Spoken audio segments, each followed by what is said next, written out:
Chapter 804. Dark Dragon God? Luonan blinked. What's that?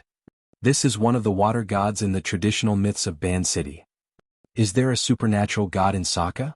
I remember that after the era of distortion, the conversion rate of the various civilizations and religions was very impressive. I can use a little more strength on my spine.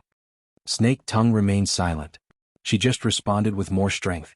She needed to satisfy Luonan. At the same time, she was quietly observing Luonan. After all, this was the first time she had been in contact with Luonan for a long time in the real world. She was close to the truest image of Luonan. She was very different from the oppressive force of the powerful ruler of the cloud world. She needed to experience, combine, and revise. Luonan was able to sense the intent of this secret observation, and he let Snake Tongue do it. He enjoyed Snake Tongue's service very much, but this didn't mean that he would put on the stinky airs of a superior. If he liked it, then he liked it. If he was comfortable, then he was comfortable. Similarly, when it came to intellectual information, if he didn't know it, then he didn't know it. If he was interested, then he was interested. Under Luonan's lead, Lu unconsciously entered the role of a teacher. In any case, she had done her homework beforehand. She opened the virtual workspace and displayed the collected information. She highlighted the key points. This involves the root of the supernatural power of the church's shrines in Osaka. According to the Shinto tradition of Osaka City, the Ozawa Shrine was not the main shrine that worshipped the Dark Dragon God. According to them, they worshipped the Dark Dragon God's desolation, which they had invited from the main shrine. It represented the god's violent and brave form, probably similar to the evil doppelganger. So, to be exact, the Dark Dragon God Desolate Soul has a different appearance and godly power from the Dark Dragon God in the legends. This difference is very important. Sakura City's Shinto tradition was rather complicated. Lu only gave a brief introduction, and that wasn't the main point. She switched the interface again, and in the virtual workspace, a comparison chart of the gods she worshipped appeared at the right time. The Dark Dragon God was a more traditional image of an ancient dragon of the East. There were some changes, but it was still acceptable. But the appearance of famine on the other side was more absurd. Oh, what? What shocked Luonan was a rather malevolent monster. Its overall silhouette looked like that of a water buffalo, but its four limbs were more like the limbs of an insect. They were sharp and twisted. Its body was crouching low, and its posture was more like that of a spider. The appearance of this famine soul is similar to the ox ghost of the ancient island chain's legends. It is a type of demon. But here, demons and gods are often exchanged, so it is easy for the common people to accept it. Of course, this isn't some kind of demon. It's a type of mutant species that exists around Ban City. The mutant biologists here still name it ox demon, probably to fit in with Ban City's traditions. They are active in the coastal area of Ban City and belong to the aquatic species. However, they often follow the river to the northern mountains to hunt. Most of them come and go alone. They have a large range of activities and are very dangerous. Mutants and deities, sounds familiar. Luonan felt that this part was a bit familiar. He gently shook his head under Snake Tongue's kneading as he searched through his memories. Alright. Sister Yuan told me about it before. It was a series of general knowledge classes arranged by the Xia City branch shortly after he entered the Inner World Circle. Yuan was talking about the world order in and out of the psychic wave network. The main content was about the distribution of power between the inner world and the mortal world, as well as the series of bright and dark rules during operation. He did mention a few things about the situation in Banqing. Inla stopped. Then, keep talking. Especially about the mutual achievement between mutants and deities. It should be this. I've pretty much forgotten about it. Yes. Inla took a deep breath. She made slight adjustments according to Luonan's demarcated scope and continued her explanation. The background of the so-called mutual achievement is this. After the arrival of the era of mutants, Banqing was built upon the ruins. It became the only large-scale city on the archipelago, and it basically inherited the culture of the archipelago. However, a few years before the appearance of supernatural powers, the tradition of the divine path didn't seem to possess the soil to produce mortal powers. This continued until a certain ability user who came from a traditional shrine and possessed an extreme factor of madness did an inconceivable experiment. Of course, it was possible that his mind had suddenly gone insane. He used the god sacrifice ritual to directly connect his own deity with a powerful mutant that was wreaking havoc around the archipelago at the time. He prostrated himself in worship. and the connection was truly realized. He received feedback, forming a sort of symbiotic relationship. Because of this, many of the secular clergy members of that shrine became ability users in a single leap. No matter how absurd the cause was, in the end, it opened a door to the extraordinary level for the traditional power of the divine path in Banshing. Admittedly, the era of mutants was a place where demons danced wildly, but it was more in line with the tradition of the divine path, which had always had faith in animism. Mountains, rocks, plants, birds, beasts, and even the resentment of souls could all become spirits and monsters. There was a foundation for the masses. There was a foundation of faith from over 100 million people. There was substantial feedback from supernatural powers. It was reasonable for this system to grow larger and stronger. Thus, the surrounding orders of Banshing flourished greatly. All kinds of shrines were erected in great numbers, becoming the famous city of myriad gods. Luonan nodded his head over and over as he listened. Now I remember. Mutant birds, beasts, plants, and trees were used as deities. They should be used as the sustenance of a specific collection of imagination. If the mental plane possesses the rule of configuration, then there are mutants possessing supernatural powers as platforms and carriers. It is possible to realize a leap from 0 to 1. Therefore, as long as the basic conditions are met, the forms of supernatural powers are very flexible. Mr.'s right. Yin Lu agreed and continued speaking. It's just that the system of the divine path of Banshing also has an enormous flaw. Those so-called gods were still aberrations at the root. Most of them have yet to be rid of their wild nature. Some are muddle-headed, while others are sinister and savage. It isn't easy to consecrate them and use them for a long period of time. Some small orders, such as the Temo Shrine, often suffer backlash because of this. Their system collapses. The shrine that was the first to eat crabs has long since been annihilated and forgotten. Although there are many orders in Banshing, only the Amaterasu order has truly become popular. It isn't the traditional path of the divine path. Luonan laughed. The Blood Flame order was an ideal order. They had their own sense of superiority. It was normal for them to not be used to the wild zen of Banshing. The three great secret orders, the Order of Justice, the Amaterasu Order, and the Eye of Secret Contract, had never given their position of deity to others. The Order of Justice was considered the most special. They possessed the factor of worshipping holy objects, but they also carried out the concept of complete logic. They used pure rules as a key link, and they possessed the ability to materialize.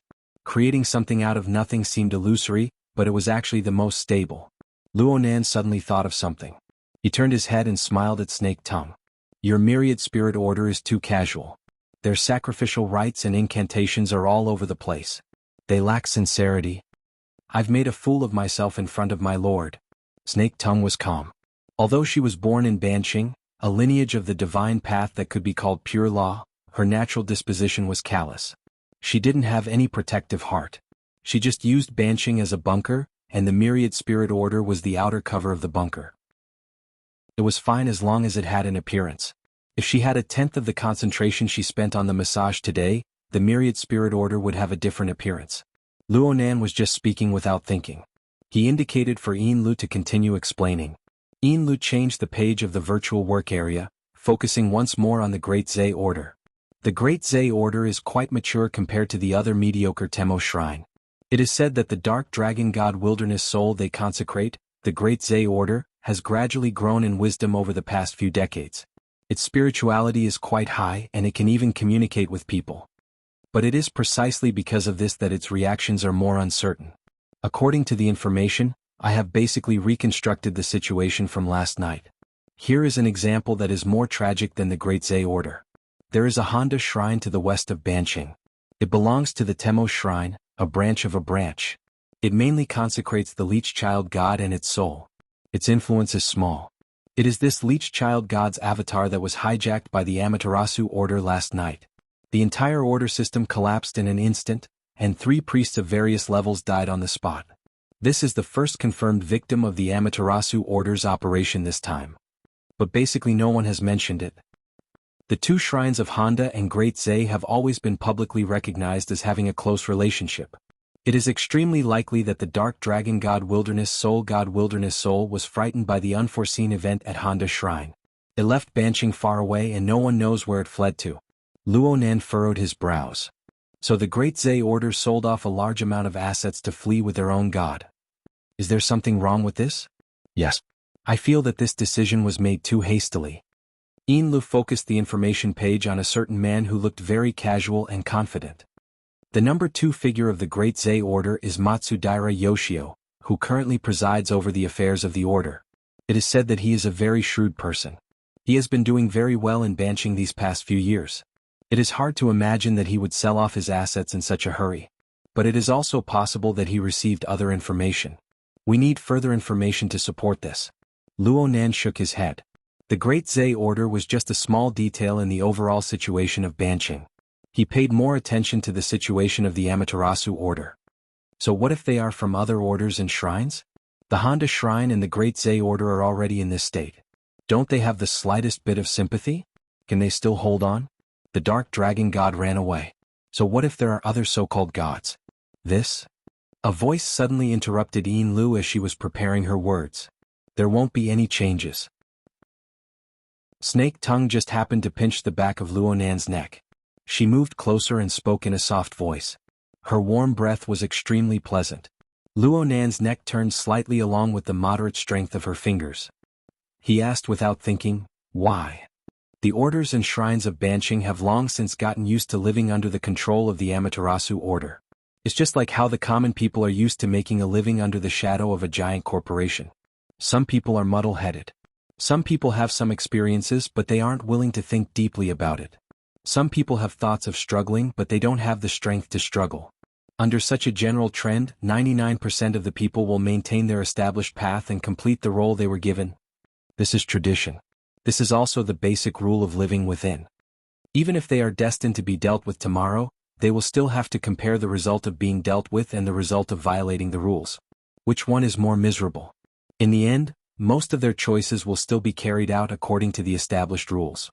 Her warm voice and soft words revealed a sense of coolness and indifference.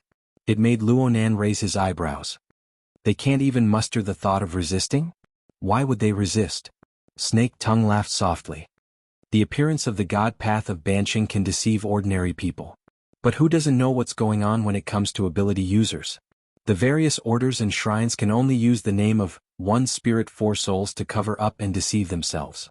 It can be said that the tradition of the god path has already become a deformed monster after entering the age of distortion.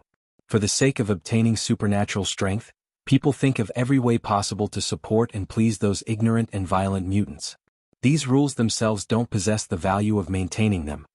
For many people, the Amaterasu Order's nation of gods is more interesting than the tradition of the god path that has gone astray.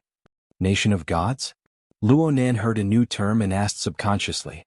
Snake Tongue seemed to believe that she had already said too much as a maid. She smiled slightly and her gaze shifted to Yin Lu. Yin Lu received this favor with a smile. Of course, everything was built on the foundation of doing her homework. She flipped to a new page of information and displayed a tree diagram. The Amaterasu Order has been promoting the so-called Nation of Divine Treasures for the past few years. They say that the Fusang Divine Tree, constructed by true gods, has 10 parallel suns, each divine treasure. Each divine treasure is a world, and each world is the dwelling place of the gods. Aside from the supreme gods, there are also clones, souls, and auxiliary gods that reside there. Their ranks are clearly distinguished. Luonan instantly understood. These seats are all reserved for the shrines of the orders of banching. Exactly. In recent years, the Amaterasu Order has viewed banching more and more as a forbidden land. Perhaps they want to establish a nation of god system on the foundation of the city of myriad gods. It is similar to the tradition of the god path of banching, but it is actually different. It is very much in line with the cultural traditions here. As for what will happen after harvesting these mutant gods, it is hard to guess right now. Snake Tongue's fingertip streaked across the back of Luonan's neck. She continued to speak softly and slowly. She added, there is no need for a reason under power. But if there really is one, then the people of banching will be quite satisfied. So it's like this. Luonan responded with a single sound. Then he narrowed his eyes and spoke no more. It seemed that he was pondering, but it also seemed that he was simply enjoying Snake Tongue's technique. His mind was absent-minded and he didn't know where to go.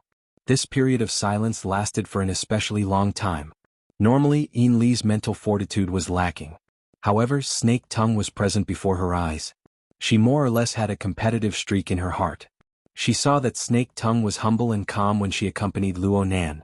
Yinlu didn't want to fall behind. She secretly learned from Snake Tongue, and out of nowhere she gained a tranquil air. She endured through the most unbearable period of time. The cabin returned to silence. Only the soft sound of the ripples of the ship traveling at low speeds could be faintly heard. It gave the warm cabin a layer of coolness. Nearly 40 minutes had passed by the time Luo Nan opened his mouth again. He let out a sigh of emotion. Banshing doesn't have the psychic wave network, but the overall structure of the mental domain is quite lively. Sure enough, each place has its own custom. Yin Li's somewhat stiff mind suddenly woke up. Sir, are you referring to? I'm talking about the surrounding environment of the mental sea. You've listened to my lessons, right? Yes. The madam has requested that everyone in the order from top to bottom repeatedly research and study it. Haha, there's no need to be so exaggerated. Luo Nan's body and mental state grew more and more relaxed under Snake Tongue's exquisite technique. He laughed and waved his hand. It's fine as long as you know a few words that I forcefully named. I'm talking about banshing. Normally the mental sea is chaotic and orderly. As the cage bubbles are born and extinguished, there is a relatively clear trend. It gathers towards a few relatively solid existences. Some of the gatherings are arranged in a very orderly manner. Layer upon layer of accumulation and operation. Some are done especially well. They make full use of the accumulation of believers. Even those who don't have the qualifications to enter the Overlook Abyss district can make contact and probe in, using some of the power there. This is the meaning behind the existence of a large number of orders and shrines. Looking purely from the usage of supernatural powers, the atmosphere here is actually better than that of Xia City. It's more efficient, and it has more configurational thinking. However, it's a lot less independent. It's all the same. There aren't too many surprises. It lacks the power of barbaric growth. It's like something in a petri dish. Yeah, if you zoom in a bit more, it's like a greenhouse. This must be the most authoritative review from the perspective of configuration, right? Yinlu memorized these words in her heart. She pondered a few times and she suddenly realized something. Sir, are you saying that there are people deliberately guiding and cultivating here? Is it the Amaterasu order? But they've only been established for 20 to 30 years. The deformities of the divine path and the mutual achievement of each other happened even earlier. It doesn't matter who planted them. They're harvesting them anyway. No, it's like the ingredients for the meal have already been prepared and put into the pot. They can be done right away, but someone interferes midway. Let's not even talk about the operation being halted. The duck that was about to enter the mouth has flown away. TSK. It seems like I'm the reason? Ha. The Luo family's sandwich domain. It doesn't seem easy to explain. In short, it's a continuous effect caused by the interference of space and time. If the Amaterasu order has really delayed their operation because of the turbulence of space and time, then I'm most likely involved. If they catch me, I'm afraid they'll fight me to the death. Amidst Luo Nan's loud laughter, Snake Tongue's kneading motion paused for a moment. Yinlu cast her gaze over, but she didn't dare to linger on Luo Nan's face. She just met Snake Tongue's gaze and she looked away at the same time. At this moment Yin Li's heartbeat sped up. It was as if there was a line of sight shining over from the Amaterasu Pure Land in the outer seas of Ban City. No matter what the situation was, going against extraordinaries would never make things easy for them. However, Yinlu recalled the miraculous movie viewing experience she had a few days ago. The extremely close angle of view caused her to have a sort of misconception. Actually, I've done it with extraordinaries a long time ago. Her taut mind suddenly relaxed. She raised her head and saw Snake Tongue calmly and peacefully continuing her massage. What a shrewd woman. Yinlu didn't want to fall behind. At the very least she couldn't lose to Snake Tongue. She controlled her emotions and her train of thought gradually became clear. She took the initiative to open her mouth and ask. Mr. Luo said in his lecture that contact is invasion in the sea of consciousness. We don't dare to make wild guesses about Mr. Luo's realm.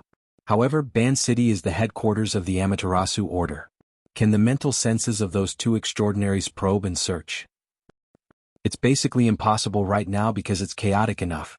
Luo Nan twisted his neck, but it caused the muscles and bones of the lower half of his body to make faint sounds. His muscles, bones, and skin constantly adjusted their positions and states, gradually matching the changes of the Luo clan's sandwich domain. Speaking of which, Snake Tongue's massage technique was truly brilliant. After a new round of imbalance between body and soul, It was quite rare to see such smooth fine adjustments that didn't require extra effort. It was as if something that had always been missing had been filled up. A distorted link had been unraveled, even if it was only a temporary phenomenon. Soon, the chaos in the overall structure of the domain masked these changes. Luonan's sandwich domain was in a state of conflict and interference at all times. In terms of degree, it was far more serious than when he was bedridden due to a serious illness. It was just that he already understood the technique of diverting disaster. Plus, his foundation was solid, and the expanded space of his domain was sufficiently vast. The layered laws were complex and flexible. Only then did he have the leeway to buffer the changes. He didn't dig himself in. Right now, it was quite difficult to completely straighten things out. He had to expend a great deal of energy to adjust dynamically from time to time. If someone from the outside came over, they would probably be taken into outer space by the chaotic structure of space and time. It was no wonder that the Amaterasu order wanted to stop. The space-time environment of Ban City, the environment of the Mental Sea, and the environment of the Abyss region weren't obvious on the whole. But Luonan had messed up the details, causing the variables to increase dramatically. No one wanted to suddenly cut off the fire and air while they were cooking soup. Then a cockroach would jump out of nowhere. Under normal circumstances, even if there were 10 extraordinaries gathered together, this sort of situation wouldn't occur. From the standpoint of the Amaterasu order, Luonan would certainly suspect that someone was purposely causing trouble. It really wasn't on purpose. I can't return to Xia City for some time before I take care of this. Otherwise, I'll be confessing without being pressed. This is a headache. Luonan had yet to find a new and relatively stable body and soul coupling mode. This interference effect of messing up the state of space and time would not disappear. From this perspective, it would be good if the Amaterasu order could find him. He could communicate with them and sort out the messy structure clearly. The more Luonan thought about it, the more absurd it became. He unconsciously laughed. The more he relaxed, the more Inlu reflected. I've been acting in a high-profile manner in Ban City these past few days. It's a bit inappropriate. My identity and financial channels can't be hidden from people with intentions. With the current sensitivity of the Amaterasu order, if I follow the clues, I'll be able to find some clues about my whereabouts. Also, there are many people in the market we're going to. Shouldn't we? It doesn't matter. You're here. You have a completely unrelated relationship. They won't think of me. Luonan looked at Snake Tongue. This is a good example. We can learn from it. Snake Tongue's wide sleeves hung down. She used her palms to exert force on Luonan's shoulder blade. Most of her body stuck to Luonan. She looked quite forceful, but her breath was light. It was gentle and drawn out. Even her voice was soft and sweet-sounding. It's nothing more than a plot made by relying on the yarn of concealment. It's just a small trick. It can't enter your discerning eyes. But right now you need to deceive people. Why don't you take this object? What a pretentious fox. Inli's eyes drooped as she cursed silently. Then she heard Luonan respond with a careless tone. There's no need. But I can study it and learn from it. After coming back, the only thing worth analyzing with the lens is the 2 scarves you're wearing. Oh, you still haven't connected them together? I've tried a few times. The 2 seem to be made by nature. I can't find a place to start. That's normal. I've done a rough study before. The structure of these 2 scarves is special. The materials are special. The manufacturing method is special as well. It's a strange object that truly possesses the level of creation. Luonan naturally compared the equipment on his body. The biochemical reactor that he had just snatched a few days ago was a defective product. Its functions were different as well. It was hard to make a direct comparison, but from the blueprints stored in the virtual brain system, Luonan could tell that Luonan's technology was robust and that the manufacturing was precise. Luonan's ingenious design seemed to be inferior in some aspects. The divine binding hoop he obtained from Jin Tong was roughly at this level as well. Only the external neuron, which carried the virtual brain system, was a notch higher in terms of unpredictability. Of course, this was just the opinion of a rookie who had just begun learning creation. He needed to conduct in-depth research before he could come to a conclusion. His thoughts reached this point and the monocle appeared out of thin air. It stuck to Luonan's left eye. Actually, this wasn't a necessary step to use it, but didn't life need a bit of a sense of ritual? Specific small movements could help the user carry out psychological suggestions, allowing them to concentrate their mind more effectively. At the same time, it could also affect the target. Just like Snake Tongue right now. Due to Luonan's direct gaze and the influence of the refracted light, her phantom image was reflected on the lens of the monocle. It interweaved with the color of Luonan's pupils, forming a treacherous silhouette of light and shadow. There was clearly an unexplainable and irresistible power swirling within. Snake Tongue wanted to lower her head and avoid Luonan's gaze completely out of instinct. But in the next second her lower jaw tightened slightly. Luonan had actually pinched it with his fingers. She was unable to lower it by even a bit. Then there was a force that stretched forward. Snake Tongue subconsciously let out a light cry. She was forced to raise her chin and move a few centimeters forward on her knees. The production of this movement was very abrupt, but it was also very normal. The distance between the two was very close, but one was in front and one was behind. Luonan needed to turn his head to look. The angle wasn't comfortable, so he naturally had to adjust after pinching Snake Tongue's chin. Fortunately, Snake Tongue's body was soft. She was like a beautiful snake wrapped in a kimono. She stuck to Luonan's back, arms and knees twisting over bit by bit. Her arms were barely able to support herself on the tatami, and she maintained a kneeling posture. Finally, she faced Luonan face to face. The distance between the two grew even closer. It was so close that it was extremely ambiguous for a man and a woman. Luonan should feel uncomfortable. At least, he thought he would feel like this. Thought. It was this thought that proved that Luonan's current state of mind was different from before. In the past, Luonan's mind was basically free of distracting thoughts when he was conducting research and exploration. 1 was 1. 2 was 2. There was no room for other elements to intervene. But this time his mind wasn't too pure. Snake Tongue's humble and intimate movements caused subtle changes in his mind. This continued for several dozen minutes.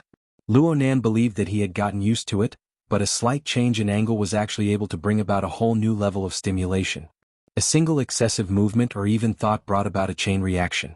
Luonan didn't have any decent analysis in his mind for a short period of time after Snake Tongue finished adjusting her posture. Instead, he received daily information from Xie Junping and his group of bad friends, which was exclusive to men, and it surged into his mind. It could be said without hiding anything that Luonan had similar thoughts in the past when he faced Cat Eyes, Zhang Yingying, and even He Yuan. It was just that this was a normal physiological and psychological reaction.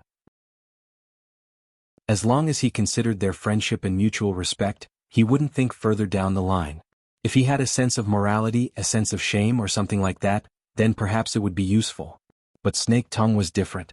She had a completely subdued posture. She used to be his enemy. She had an irreversible difference in status within the system. Luonan had never come into contact with the opposite sex in reality. Moreover, he didn't feel any pressure to communicate with her, so there was a subtle feeling of unreality. She was clearly a lively and fragrant woman, but she was like a character in a movie or a character in a game. She conformed to the aesthetic, but she didn't conform to the psychological reality. However, Snake Tongue was real. His fingers were still pinching Snake Tongue's lower jaw.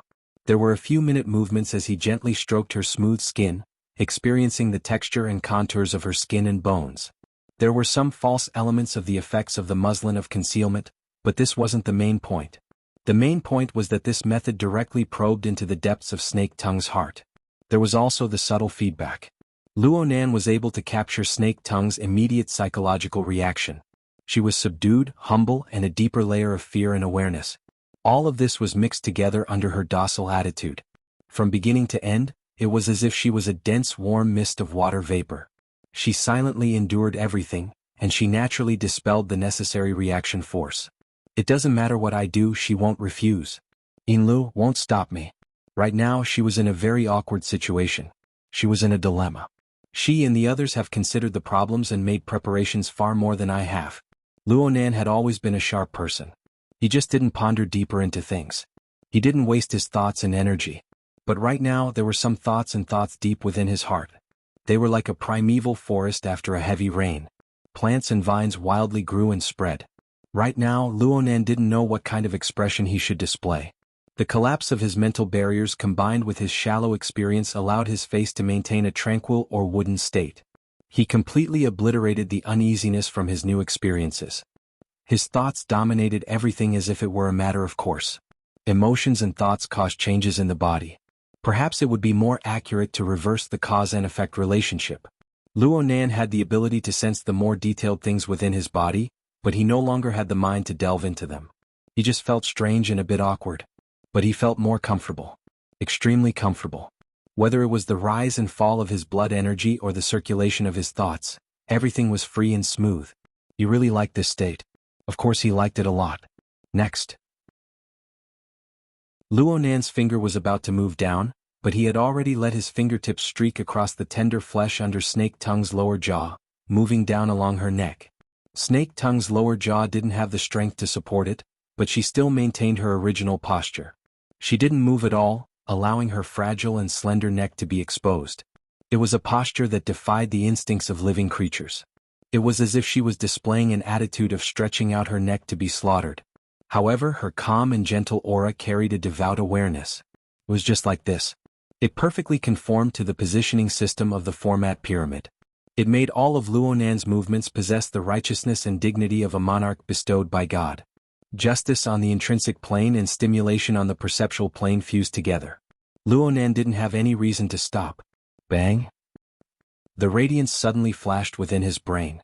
It was as if friction brought forth wind, sweeping the surging emotions into a dark corner. The grayish-white radiance from the virtual brain's interface was relatively dim, but the information it brought possessed an overwhelming sense of existence. Luonan was stunned for a moment. The mast of reason reappeared amidst the tide of emotions and instincts in his mind. He rapidly outlined the complete outline of the boat of logic within his habitual thinking that had accumulated over the years. What did I do when I pinched Snake Tongue's lower jaw earlier? Analyze the gauze of concealment. Analyze it? He didn't do anything. On the other hand, in the virtual brain interface, another new element had appeared after the night-level internal colonization basic biochemical reactor. It wasn't the gauze of concealment. It was the gauze of concealment plus the gauze of silence. These two strange objects existed within Snake Tongue's body at the same time. It was said that they once belonged to one body. The virtual brain's interface clearly verified this point. The image of the two pieces of fine yarn in the virtual brain's interface was like two interweaving and coiling wisps of green smoke. They could fuse into a ball at any time, but upon closer inspection, no matter how much they interweaved and changed, they were still distinct and not the slightest bit chaotic. More importantly, the interface showed that the analysis progress had already crossed 15%.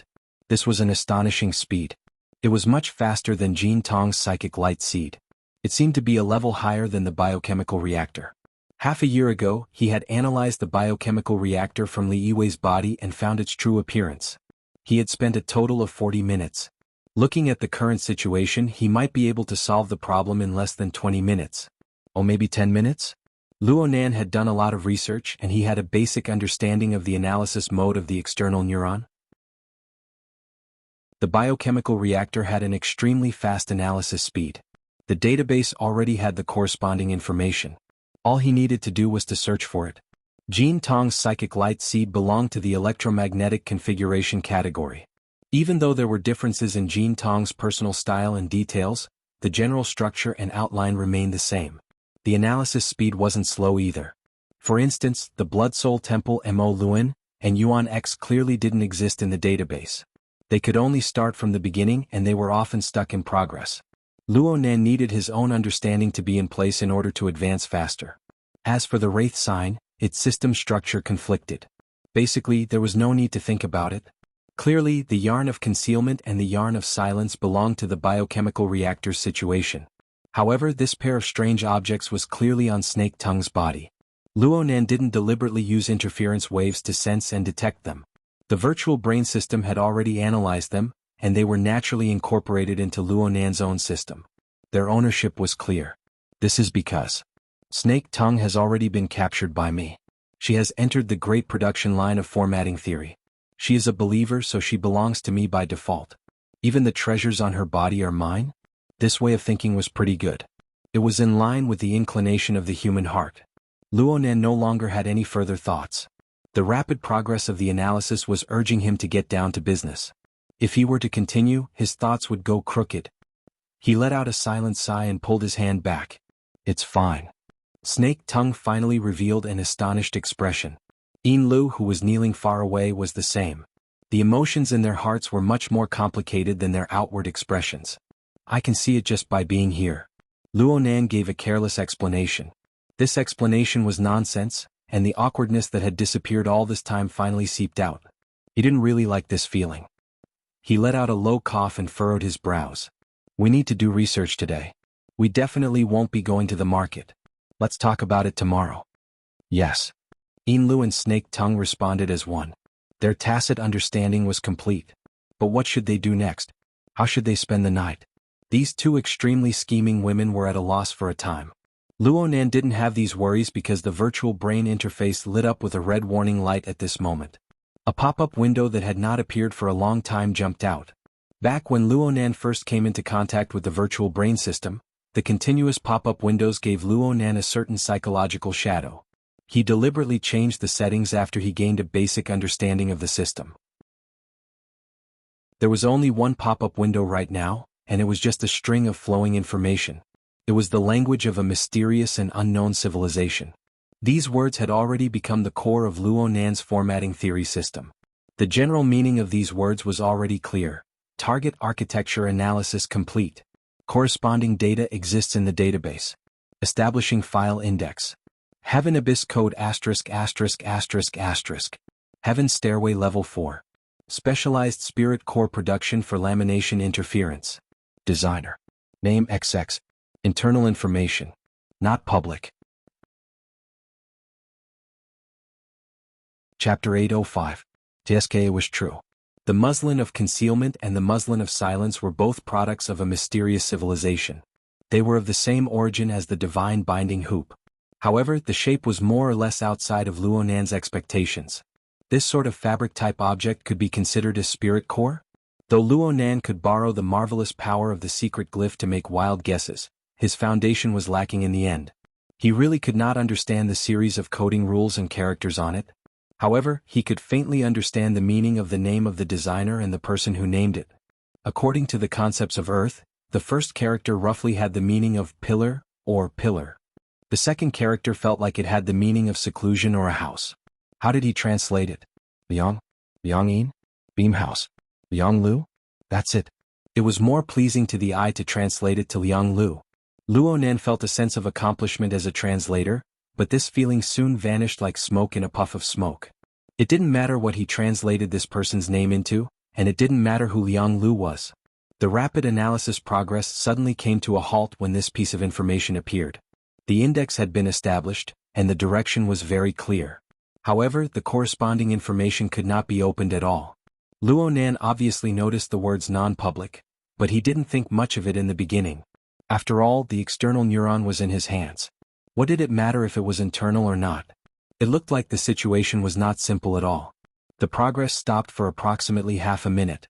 Probably because the internal logic had taken a detour, a new round of information finally appeared in the window. Warning. Search content exceeds basic database access. The system has automatically initiated access detection procedures. Luonan's eyelids twitched twice. He captured the words access, detection, and so on. He instinctively had a bad premonition.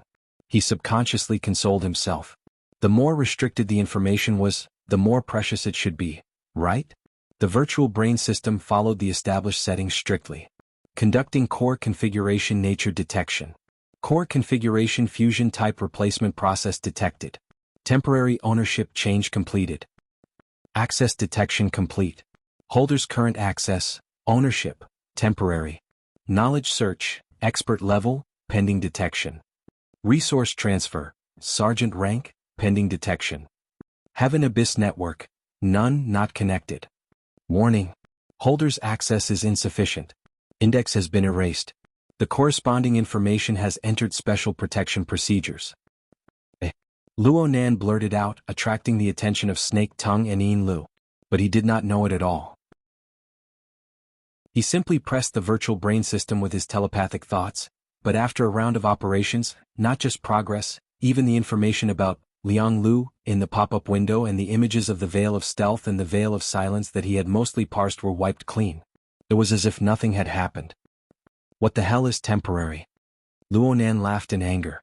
It had been more than half a year since Luonan obtained the external neuron. Only today did Luonan realize that he was just a temporary holder. What if he met the real owner one day? Would he be able to break out of his head and return it to its rightful owner with a wave of his hand? Luo Zhongheng, my dear father, this is the present you gave your son for his birthday? But Luonan's smile was real. The external neuron was not impressive and so was the virtual brain system. However, it was exactly because they were impressive that they appeared too profound and mysterious. The knowledge contained in it seemed like he would never be able to finish studying it in his lifetime. Luo Nan worked extremely hard, but even though he swallowed and digested the information inside in large gulps, the water level didn't seem to drop at all. He was still unable to find traces that belonged exclusively to his parents and grandfather. And now the sudden restriction had caused him some trouble, but it also indicated a certain trend. Luo Nan touched the core portion of the external neuron. He had inadvertently touched upon clues and directions. How about I do it all over again? Luo Nan's thoughts wandered through the virtual brain's interface, which had already been cleaned by the special protection program. He absolutely didn't mind doing a few more rounds of testing. In this sort of situation, let alone a few rounds, he would be happy to go through a few hundred rounds. The external neuron was more direct than he imagined. A new pop-up window popped up in the next second. Its priority had already exceeded the system settings that Luo Nan had specially modified. This was because it carried a must-do option. Do you want to start the confirmation and review process? Review? This word was quite tyrannical. Could it be that the translation was the fault of the system? The smile on Luo Nan's lips became even more obvious. Even if the system gave him the opportunity to choose yes or no, he only had one path. He had to dig out the secrets of the external neuron. He had to trace the past of his grandfather, his parents, and the one who might have died, but there was still a faint hope. He couldn't say it. It wouldn't work if he said it. Luo Nan forcefully severed his thoughts and took a deep breath. The flexible e-ink screen, the external neuron, the virtual brain system. He proceeded layer by layer. What would come next? He stabbed his mind and directly chose yes. The virtual brain's interface's stagnant state completely shattered, and the information window refreshed once more. Confirmation and review process initiated. The owner's genetic data has not been entered into the database. Automatically transferred to the 100-year sequence. The general education level testing system has been activated. Results have been queried. Results are being entered. Hold on. Results? When did I ever answer a test? That's not right. I answered it, but it was clearly marked with the word simulation. It was used for practice. Clearly, the virtual brain system and the confirmation and review process would not wait for him. They would not listen to his explanation. The results of the evaluation came out half a second later. Cultural Department. Results, none. Results, none. Results, none. Results, none. Direct Teachings Department. Specialization in the Configuration Department. Level 1 in the Creation Department. Overall results do not pass. Luo Nan's heart sank. The information refreshed once more. Subject specialization meets additional requirements. Calculating specialization bonus. General knowledge question bank is not weighted enough. Additional question bank data is transferred out. Specialization direction is being evaluated. Determining the direction of spacetime configuration. Determining additional question difficulty to be specialization level 3 in spacetime configuration. Can be lowered to specialization level 2. Can be raised to heaven stairway level 1. Selecting questions. He really had to take the test. Luo Nan gulped. He was a bit nervous. If he was not mistaken, generic, specialist, and stairway to heaven were the levels of knowledge in this mysterious civilization. The system also had the rank of petty officer. It looked like it was a judgment of social authority.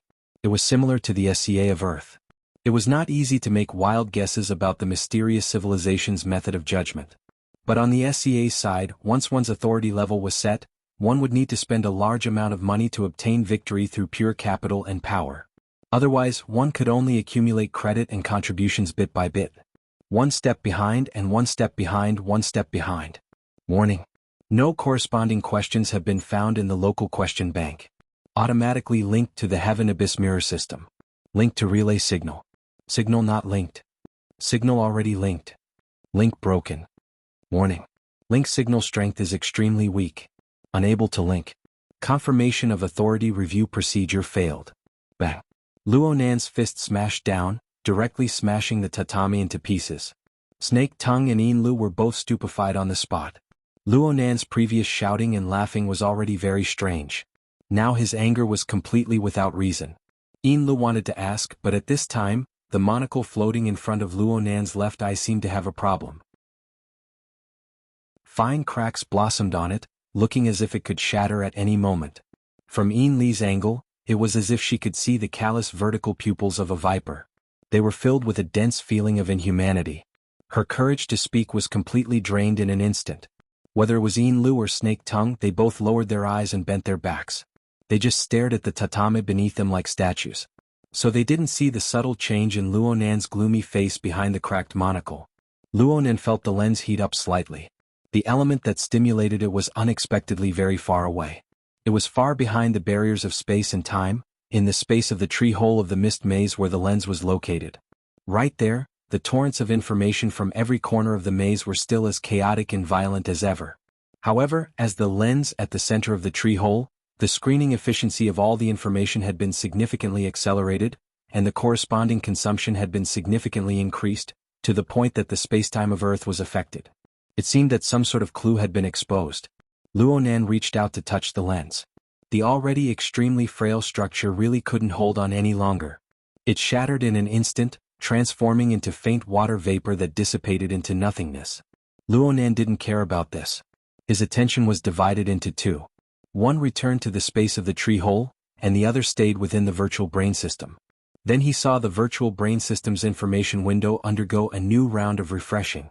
It repeated the previous steps. Confirmation of authority review procedure initiated. Connection to Heaven Abyss Mirror System. Connection to relay signal.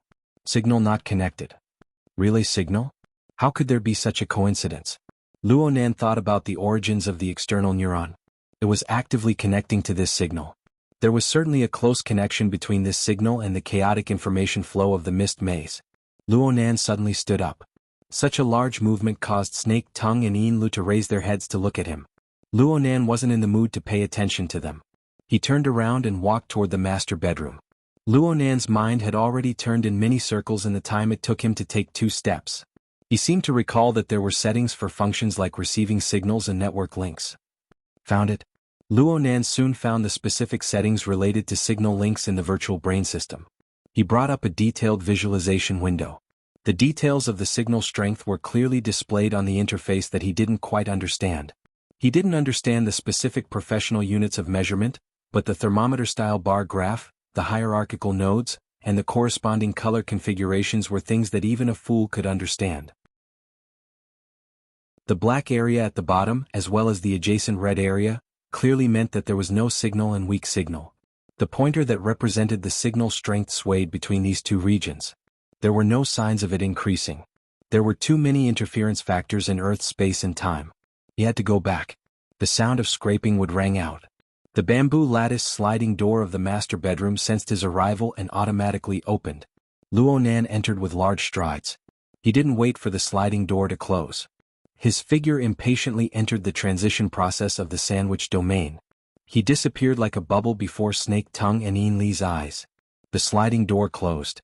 5 or 6 seconds passed before Yin Lu finally spat out the breath she had been holding back in her throat. She unconsciously laughed a bit. This could be considered self-regulation. Finally? The yacht is fine. Okay, these words weren't funny at all. Luonan passed through the sandwich domain and directly jumped into the tree-hole space of the mist maze. The noises belonging to the material world disappeared the moment he entered. The sounds of wind, water, breathing, and the low hum of the yacht's motors were all erased. However, this place wasn't quiet. On a certain level, this place was noisier and more chaotic. 99% of the torrent of information that came from the depths of the mist maze didn't have any rules to speak of. It just poured in like a swarm of bees. Humans were essentially creatures of experience. They relied on experience to generate imagination and construct basic cognitive logic. It was fine to completely ignore the information that couldn't be incorporated into the scope of experience, but one had to forcefully sort it out and deal with it for a long period of time. It was absolutely not like what Luonan had told Ruewen before. It was forever overflowing with interest. Coolness, calmness, and patience were the most basic requirements when working in the tree hole. Therefore, Luonan forcefully endured the impatience in his heart. He circled around the central lens body within the narrow space and slowly walked 2 laps. He took a few deep breaths in between to adjust his state. 2 minutes later, he repositioned himself to the information window of the virtual brain system. Then he saw that the indicator of signal strength had slightly increased compared to the one on the yacht. A slight increase. The number of times it probed into the black area had clearly decreased, but it still floated in the red area most of the time. In other words, the signal was still in a weak state. Also, the system had a pop-up window asking if he wanted to abort the connection, probably because the connection had failed too many times. Luckily, Luonan had already prepared his heart. Although he was a bit disappointed, he still decisively refused. Keep calm. The situation is improving, Luonan said to himself. There were two aspects to consider this matter. Currently, the signal link between the tree hole and the external neuron didn't form a large increase, but what about the other way around? What effect would the signal link have on the tree hole? Luonan projected his thoughts onto the lens. The lens received interference from soul strength, and it gradually changed shape and color from a transparent crystalline state to form a nebula-like structure. A portion of the so-called nebula was a reflection of true information. But there was also a considerable portion that reflected Luonan's processing and understanding of the collected information. In Luonan's mind, the mist maze was divided into two layers. One layer was inside. The other layer was outside. The outer layer was the shattered space where Luonan and Gongqi had moved and fought. 1 trillion domain fragments floated within, forming a berserk, hazy, and immeasurable sandstorm. The sandstorm no longer possessed the ability to construct rules. With Luonan's abilities, he could arrange and assemble them in a relatively easy manner. If Luonan could do it, then the enormous gravitational law of the local spacetime of the Earth could be done as well. And so, a portion of the outer layer was constructed into the cloud world. In this sense, the outer layer of the mist maze was also dependent on the local spacetime of the Earth for its operation. Therefore, the natural environment and conditions of the cloud world were not too different from the Earth. This reflected the dependence of the rules. However, the direction of Luonan's research had never been the outer layer. According to his understanding, the so-called outer layer was nothing more than the waste that was ejected. It was a bewildering barrier that concealed the truth. The most valuable part of the mist maze, or perhaps its true appearance, was the deepest, inner layer region. It was the unknown structural core. From the long-term observation results of his father's double helix diagram and Luonan's observations over the past few days, Luonan was practically certain. Two kinds of rule systems were colliding in the core region. The intense collision caused the spacetime environment to distort and fracture. The intensity exceeded imagination, forming layer upon layer of barriers that concealed the true appearance of the core region. The difficulty of observation in such an extreme environment was far too great.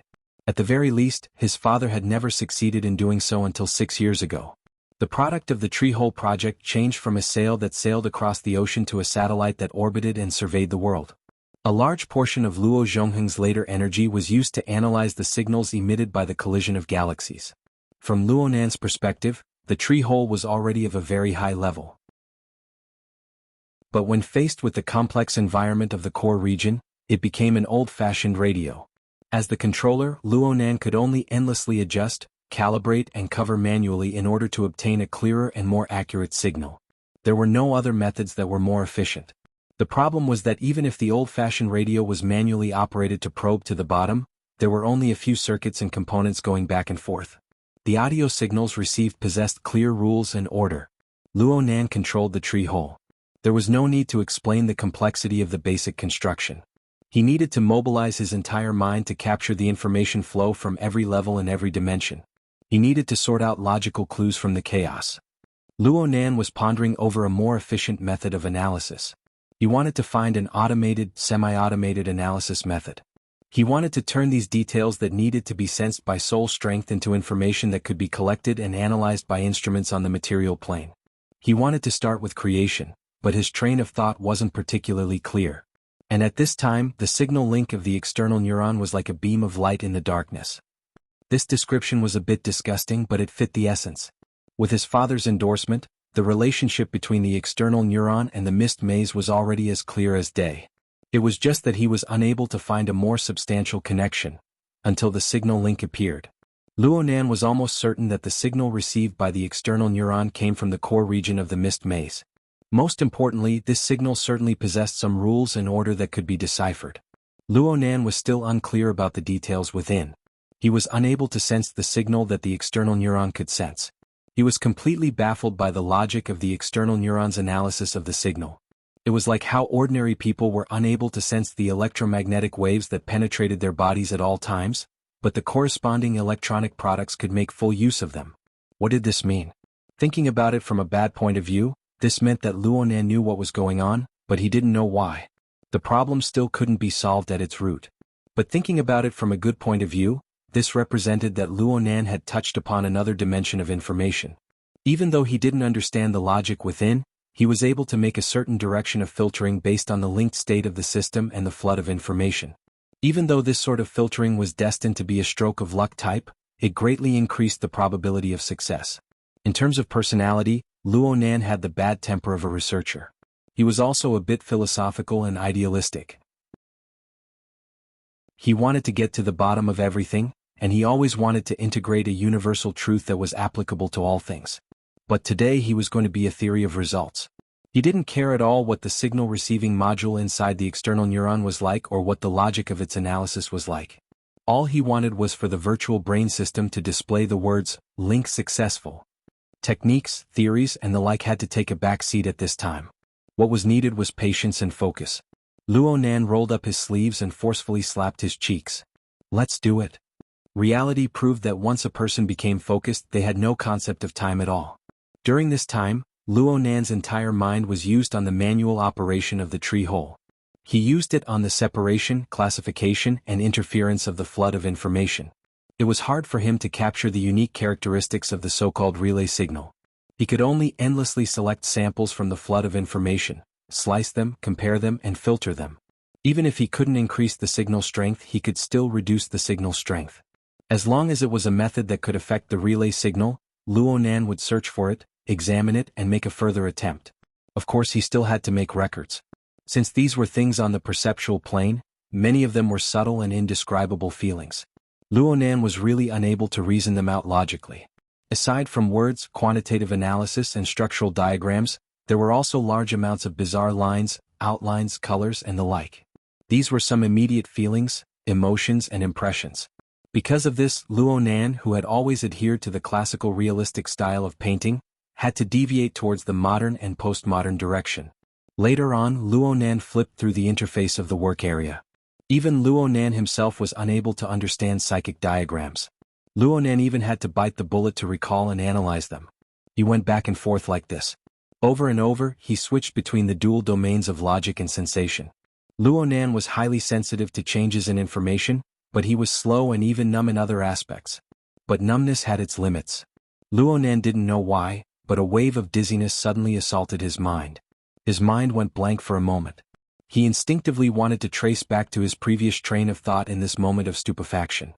He flipped through the records of the work area, but his outstretched hand was clearly trembling. Sweat flowed down his wrist all the way to his elbow before dripping down. "Why is it so hot?" Luonan mumbled to himself. Only then did he discover that his head was covered in sweat. His body was also quite oily. But the most important thing was the feeling of exhaustion. The feeling of exhaustion from both the mental and the fleshly body was rapidly becoming clear. This was not a good sign. For someone like Luonan, who had the hidden danger of an imbalance between body and soul, exhaustion posed a greater threat than direct injury. Just like this feeling of stuffiness. There seemed to be an enormous source of heat in the surroundings of the tree hole right now. The radiated heat was endlessly increasing. But Luonan could sense that the material plane had not truly heated up. It was more like a psychological effect. This omen was not too good. It was like he was both mentally and physically exhausted. The structure of his body and soul was unstable, bringing about hallucinations and triggering a reaction from his body. Luonan shook his head and slowed down the rhythm of his thoughts. But he still could not help but look at the signal interface of the virtual brain system. The intensity needle was still floating in the red range. Even though it was far from black, it was still a certain distance away from the higher level of light orange. "Oh." Luonan sighed. As for the Windows new message, "The signal has been connected. The verification procedure has been initiated. The Heaven Abyss mirror system is awakening." Luonan's thoughts came to a standstill in this instant. A thousandth of a second later, a cry of "H." He did not even pay attention to the window interface that was refreshing like a stream. Instead, he turned his head and stabilized the state of the tree hole and the lens in the first instance. Then, he frantically recorded the concrete structure and sensory information. For a time, Luonan had to record, stabilize and continue to make minute adjustments. He had no idea whether the direction was correct or not. He was simply like a clown blindfolded, riding a wheelbarrow and throwing knives. He was flustered and nearly vomiting blood. But a few seconds later, reality proved that his reaction was correct. The intensity of the signal continued to fluctuate in the red range. It did not change for the better, nor did it change for the worse. Of course, the link was unstable. It broke more than once in the middle. Luckily, Luonan was able to capture some basic data in that instant. He even had the feeling of unspeakable realm. He gritted his teeth and made adjustments, barely managing to maintain the frequency. After a series of operations, the signal link finally maintained a stable state for a long period of time. About 2 minutes? It was only now that Luonan, who was on the verge of collapse, had the chance to look at the refreshed window information. Perhaps he had really set foot into the deep contents of the external neuron. The window swept through the information stream. There were large amounts of technical words that he did not quite understand. There were some special nouns that he could vaguely understand under the translation of his secret glyph, but he was unable to find the corresponding description no matter how hard he tried. Luckily, there were still some relatively friendly characters mixed in. The Heavenly Abyss mirror system has partially awakened. Preparing for the verification of authority. The signal link strength is insufficient. There is a risk of interruption in the interactive test. Warning. Once the interactive test is interrupted, the verification of authority will fail. A second test cannot be conducted within XX time unit. It is recommended to increase the signal or choose to download it locally and enter offline test mode. Do you want to proceed with the offline test? Oh, how considerate. It seemed that the person who established the verification program had also considered the various possibilities of the signal condition. The interactive test was definitely not an option. The current signal strength was unable to give one any confidence. The misty labyrinth was fundamentally a turbulent environment. With the current signal strength, it would be far too easy to fall. Then he would choose to download it locally. Warning.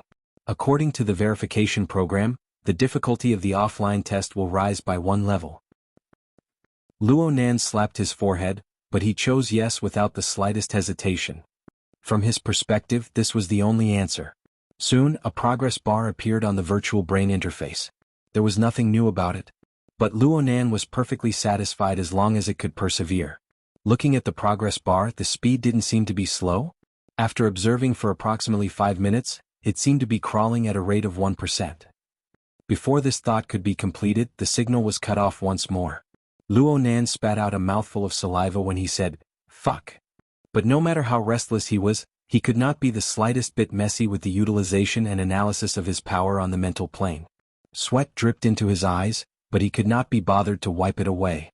Luckily, the signal strength was restored to an acceptable degree after a series of operations. The link was re-established, and the progress bar was already completed. It seemed that there were no losses. It looked like the basic connection function was still there. Luonan really was about to collapse. He sat down on his butt and leaned against the inner wall of the tree hole, gasping for breath. Time passed by bit, and Luonan wiped his sweat endlessly during this time. There seemed to be some problems with his body's metabolism. In the end, he was just too tired. The state of his body and soul had already reached its limit. Any more and it would be like burning oil in a lamp. There would be no benefit at all. Looking at the progress bar, it would take at least 10 hours before the download could be completed. And this was assuming that the signal link was stable from beginning to end. Luonan certainly would not be able to endure until then, given his current state of consumption. He needed to rest, otherwise he would lose control of his body and soul frame due to exhaustion. Even if the download was completed, he would not have the life to test it. After weighing the pros and cons in his mind, Luonan gritted his teeth and did 2 more experiments. He confirmed that the signal link strength was stable within a certain range under the current state of the tree hole. Though the data download was still intermittent, it would take a few seconds to a few minutes for the link to come back. The loss in progress was within an acceptable range. It's stable now. Luonan cheered himself on. He also did some mental adjustments. He needed to stabilize his mind and sleep. But when he leaned against the solid wall and closed his eyes for less than 2 seconds, he suddenly opened them again. This won't do. Luonan was aware of his own situation. The self-adjustment of his body and soul frame in an unconscious state would cause interference to the spacetime environment involved in his domain. not to mention the precise environment of the tree hole. He needed to receive a stable signal at all times.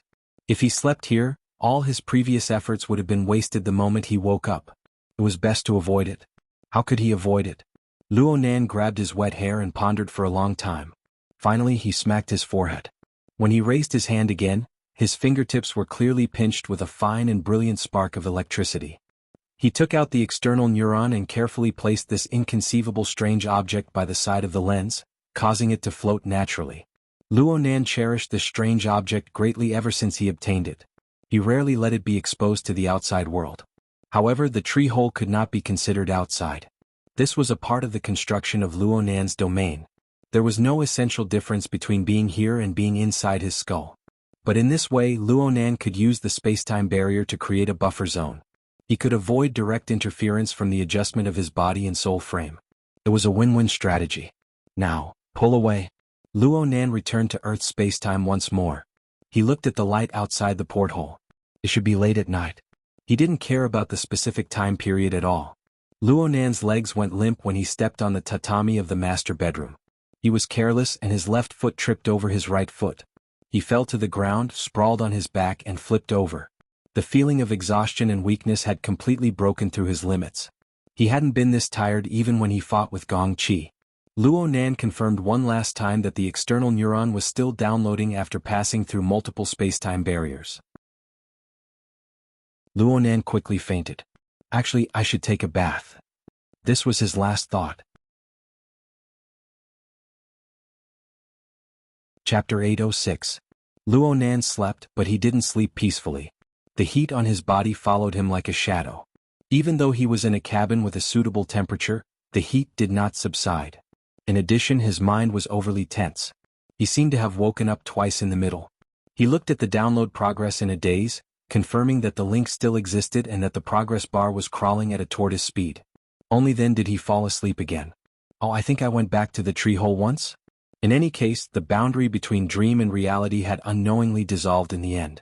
A portion of his consciousness entered dormancy, but there was another portion that remained highly active. Or perhaps various brain regions took turns entering an excited state. Luonan gradually got used to this state. His consciousness went from being tangled and struggling at the beginning to becoming a matter of course. It extended and overflowed at will. There was no end to it. Luonan's soul strength was powerful. There were very few people who could match the depth and range of his senses.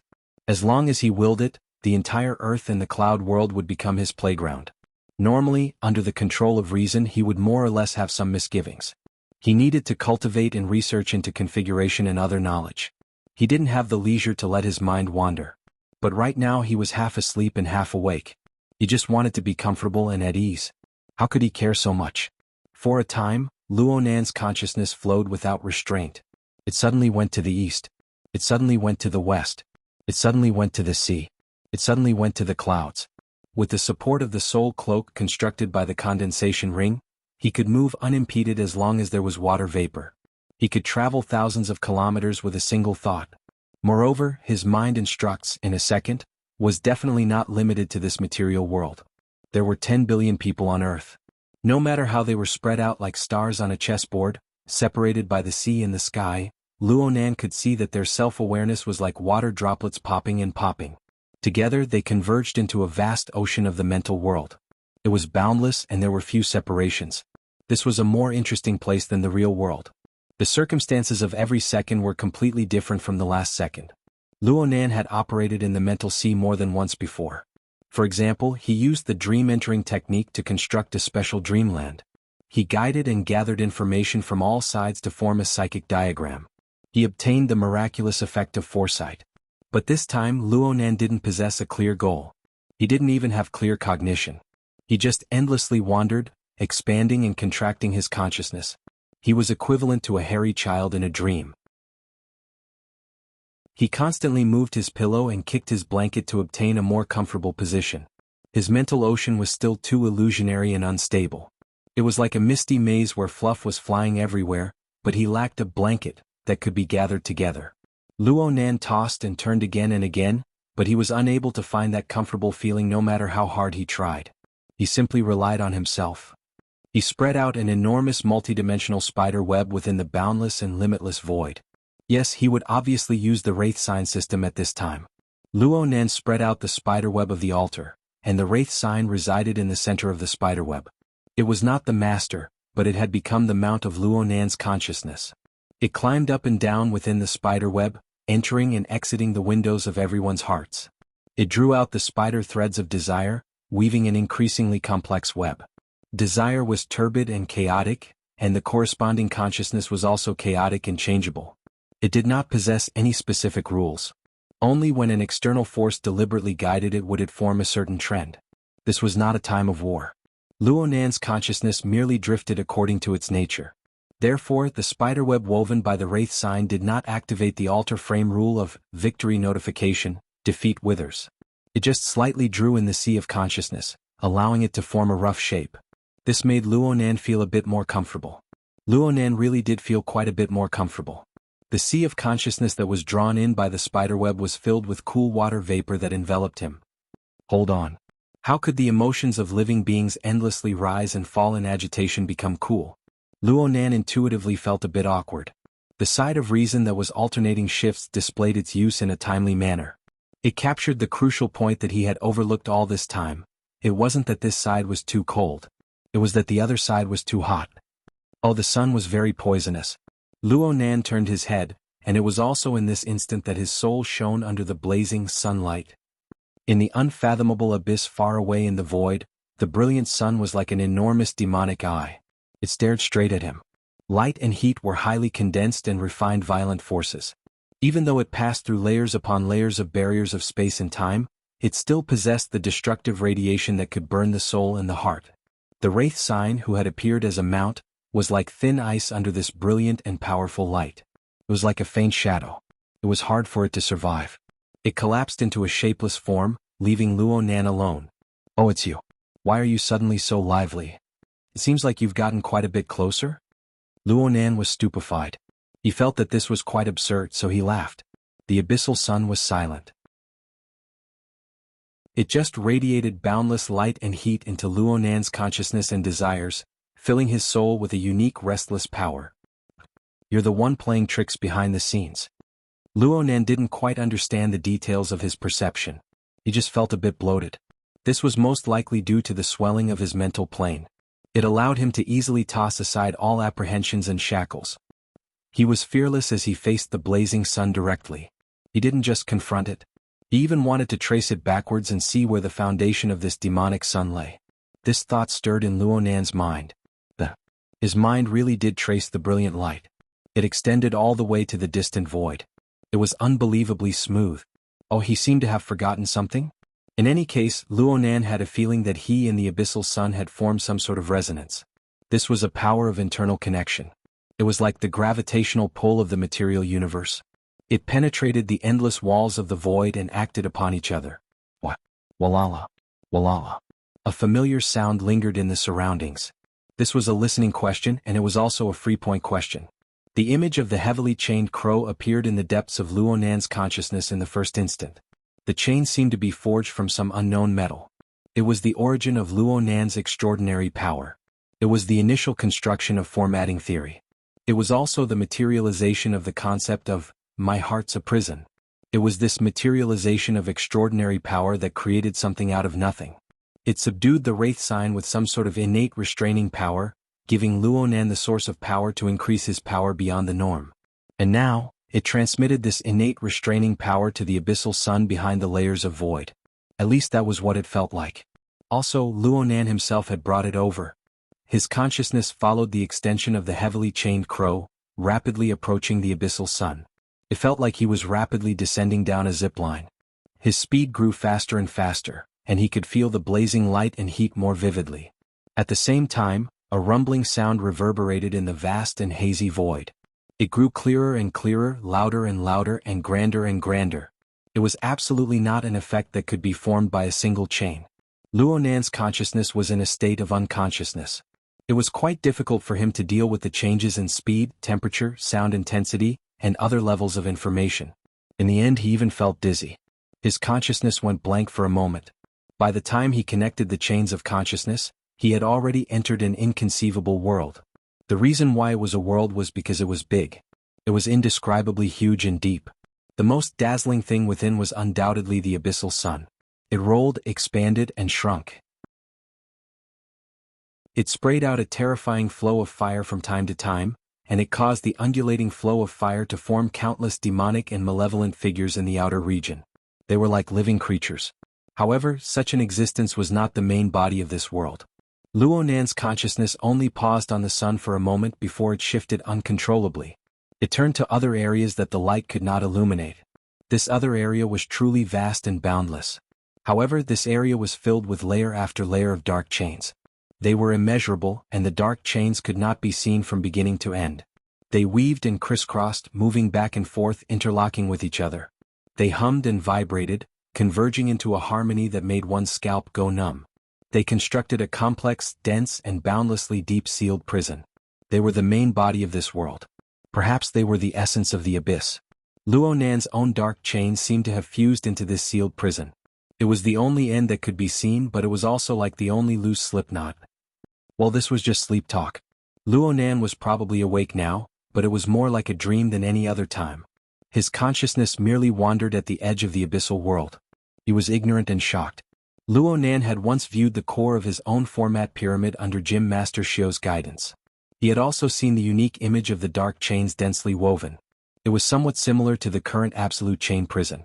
However, the difference in scale and complexity of the interweaving structure was like the difference between heaven and earth. There was practically no meaning in comparing them. If Luonan were to force a comparison, then Luonan's was at most a crude model. Its degree of precision and rigor were inferior to even the most basic link node of this absolute chain prison. However, there was clearly an extremely close and direct connection between the two. Could this be the source of the power of my heart's a prison? I think I saw an amazing fellow. How could there be such a place in the universe? Where in the world was it?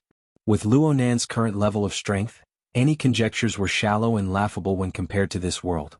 He was unwilling to engage in meaningless conjectures. His consciousness naturally extended outwards, attempting to copy down this grand, precise, and rigorous system for further research.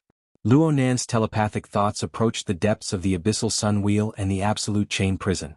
They grew clearer and clearer, allowing him to see more close-up scenes and understand more of the truth.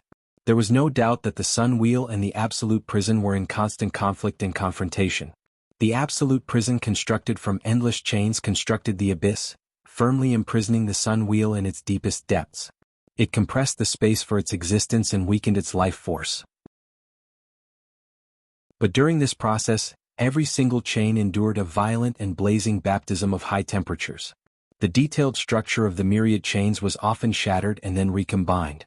The recombined structure was different from before. It was as if the sun wheel had melted and even remolded them. Luonan was practically engrossed in this cycle of conflict and reconstruction. This was because he saw the supreme and deep configuration thinking within, as well as the incomparably vivid demonstration of the material. Every time it exceeded his imagination, it was just right. It was truly miraculous. A subtle and abrupt incongruity was embedded in at an inopportune time. It was like a dim mark that appeared on the bright and clean surface of the jade porcelain. Simple, crude, rigid, dilapidated. Luonan came up with 7 or 8 similar adjectives in an instant. But the most direct noun that followed nearly choked him. It was a spaceship. A spaceship parked at the edge of the abyss world. It looked as if it could collapse at any moment. It looked quite familiar. This was the basic information Luonan grasped in a short amount of time.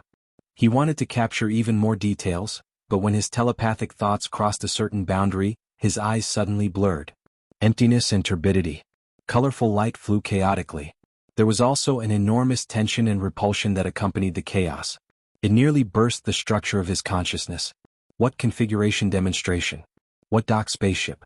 Everything was destroyed. The vague feeling of forgetfulness that had always been at the bottom of Luonan's heart was flipped over at this moment. It brought back memories that had settled at the bottom of his heart. It was the experience of looking directly at the abyssal sun wheel last time. It was the time when the light of polar domain was created in a few months. The terrifying storm that originated from the abyssal sun wheel crushed through the distant spacetime. If it weren't for the sealing power of the dark chains dam, Luonan would have probably turned to ash within the raging flames of his emotions and desires. Even so, it was just a distant glance. Now he was actually this close. I'm greedy. Luonan suddenly came to a realization. Everything he saw just now was perhaps just a certain point in the abyss world. Perhaps the opposing forces had reached a balance, a seemingly calm illusion. Right now the illusion was shattered. The balance was broken. Everything entered a set state of violent distortion. Just how many details did he see just now? Just how much information was gushing out from those details in an explosive fashion? The magnificent scenery transformed into a dazzling and fatal shock wave in the blink of an eye. The structure of space-time was like a tattered rag sheet. Countless layers of twists and turns folded over each other. This warped power was released to even further space, to even more dimensions. Luonan's probing telepathic thoughts immediately turned into a high-voltage circuit. An indescribably enormous attack struck back like lightning, piercing through the frame of his body and soul. The power of the sun wheel and absolute hell, as well as the corresponding information, all poured into his brain. There was no doubt that the power of the backlash was extremely terrifying. And this time the dark chains were no longer insulated. The only thing worth rejoicing about was that the power of the backlash pushed forward in a crushing fashion within the frame of Luonan's body and soul. The first thing it came into contact with was Luonan's mental plane. The power of the backlash was very terrifying, but the depth and breadth of this area was quite praiseworthy. It was like a meteor falling from the heavens. Below it was a vast ocean of icebergs, desolate and uninhabited. No matter how terrifying the impact and the killing power were, a large buffer and sedimentation would appear here. Of course, there would still be killing power when it overflowed. But there was another vast buffer zone outside the vast ocean of icebergs formed by Luonan's God Wheel. This was the sea of consciousness that Luonan's altar had gathered together. The emotions and thoughts of billions of living beings from all over the world were gathered within the sea of consciousness that was gathered by the spider web. They weren't good at anything else, but their enormous numbers and loose structure were like an enormous fluffy sponge. The powerful and surging power of the backlash and the corresponding flood of information were absorbed and digested layer by layer.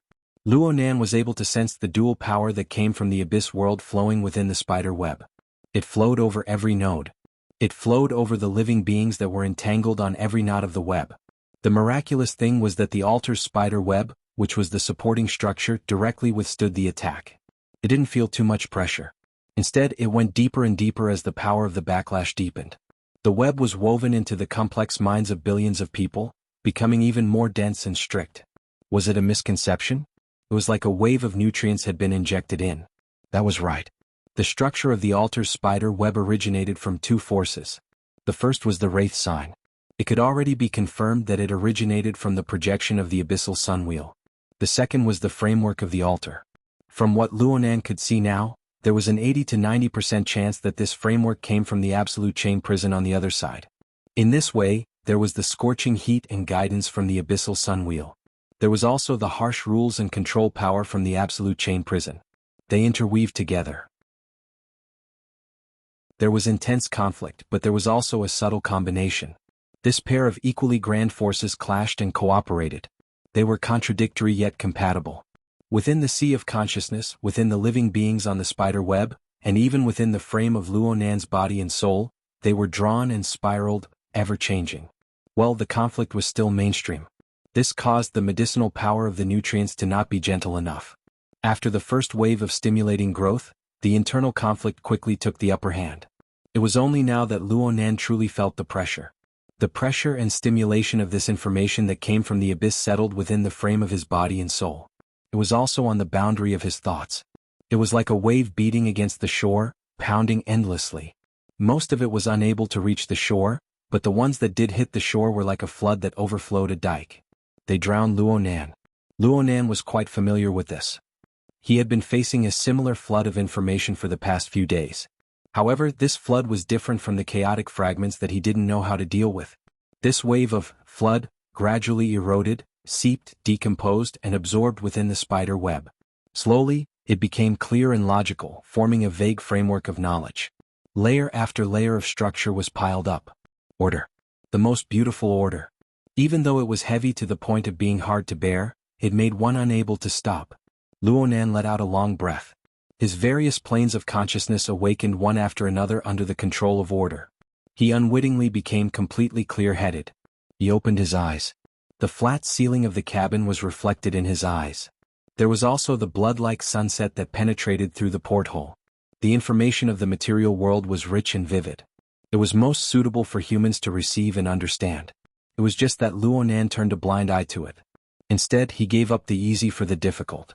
He went to decipher the enormous information structure that still settled within the frame of his body and soul, the altar's spider web. He made appropriate associations and extensions. Luonan naturally thought of his own situation. He was probably the primary martial arena of the conflict between the Sun Wheel and absolute prison in the spacetime of Earth. It had been going on for a very long time. The configuration system and the Wraith sign system. Reason and emotions. Rules and chaos. Wasn't this the case? There was also the Mist Maze. The current Luonan could make a clearer judgment of the core area of the Mist Maze. Conflict, distortion, coexistence. It was very similar. Needless to say, there was also the broken spaceship, which could prove it on another level. There could be a lot of spaceships, but it was almost identical to the outer space spaceship, one of the two major satellites in the virtual brain interface. It couldn't have been a damn coincidence, could it? Everything was linked together. The Abyss world was the source of everything. Once Luonan comprehended this, his understanding of the information of the Mist Maze naturally rose to a higher level. This was the essential reason why the spider web was able to digest and absorb the information. Oh, the altar's spider web structure itself seemed to be very suitable for a further understanding of the chaotic information of the Mist Maze. Machines and programs were unable to decipher information that was overflowing with contradictions and conflicts. But life with spiritual intelligence, especially humans, seemed to be naturally prepared for this information. Actually, the vast majority of people did not possess the qualities to analyze complex information. But within the altar's spider web system, they were equivalent to lab rats. Luonan could observe the effects they received and make reverse deductions. From there, he could filter, precipitate, and wash out the most useful results. At this moment, Luonan's train of thought, which had always been unclear, became much clearer. Light flashed. Not good. There were far too many bursts of inspiration. He needed to memorize them all and go back to experiment with them one by one. Luonan wanted to get up and take notes, but he was unable to get up when he exerted force. The muscles and tendons involved in exerting force seemed to have completely lost their elasticity. They were sluggish and powerless. He took a deep breath and forcefully increased his strength. Finally, he raised an arm and placed it in front of his eyes. The cuffs of his sleeves were already drenched in sweat. The exposed arm was actually swollen by a size compared to before. His fair skin was now crisscrossed with blue and purple. Some of the subcutaneous tissues had already been destroyed, oozing with blood. This feeling? It was like someone had beaten him up while he was asleep. And so Luonan knew that the progress in the direction of the Mist Maze was not something that could be obtained casually.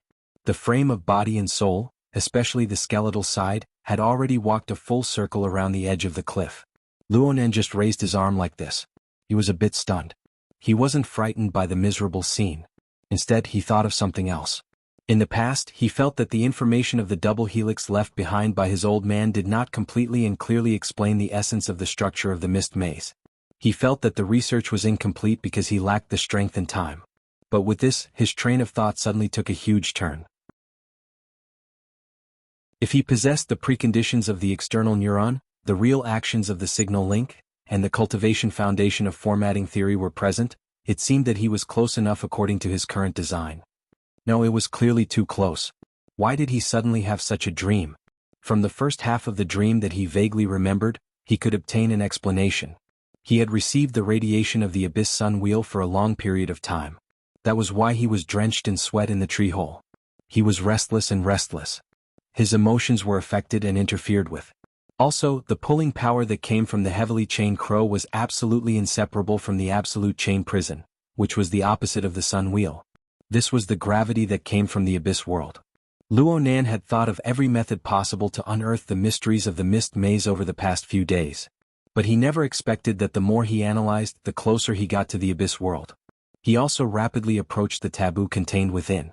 The truth was very beautiful, but one had to use one's life to decipher it. It was hard for him to hold on for long with his injured limbs. His swollen arm fell onto the tatami with a thud. There was no intense pain. He just felt numb and powerless. He could basically confirm that his nervous system had been injured. Due to the special nature of nerve cells, this was a very serious injury even for an ability user. It was even possible for him to become disabled. Luonan didn't really care about his own injuries. Instead, he thought of another old matter, An old matter that most likely no longer held any meaning. Perhaps on the other side. His father had suffered a loss? He wasn't too sure of his father's strength, but he knew that his father wouldn't be at the extraordinary level and wouldn't be stronger than him. He most likely wouldn't have the soul cloak or the altar spider web, which were blessed by the heavens. Then what about the gravity and impact that came from the abyss world? Luonan smashed the tatami again. Then he closed his eyes and muttered, "It's useless to think about these things. Next. Mister?" Lu, who was outside, heard the noise over here and asked in a low voice. Luonan didn't open his eyes, but Li's current state was naturally reflected in his mind. She should have been waiting outside for quite some time. Her mental plane was fluctuating quite a bit. She probably had something she wanted to report, but she didn't dare to disturb him. Luonan heard a sound from inside, so he took the initiative to ask. "Come in." Luonan discovered that his throat was incredibly dry when he spoke. His voice had already changed pitch. The bamboo lattice door opened. Snake Tongue remained in a kneeling position outside. She feigned an inviting gesture as she invited Lu inside. She grasped her posture quite well. But soon Li's startled cry caused the entire scene to collapse. "Mister." Lu rushed inside and Snake Tongue straightened her back from outside the door. She was stunned speechless. Luonan could roughly feel how bad his body's condition looked. He just hoped that it wasn't a bloody nose and swollen face. "Stop. It's not that serious." Luonan didn't want to create that sort of mourning scene. He added a bit of soul strength and his limp, exhausted body flipped over without the need for any muscles. It was as if he was in a gravity-free environment in outer space. Lu was stopped by his shout. She stopped walking, but her face was still deathly pale. Luonan's state just now was simply that of a swollen corpse. It really scared her. Behind her, Snake Tongue broke away from her shock a bit earlier than Lu.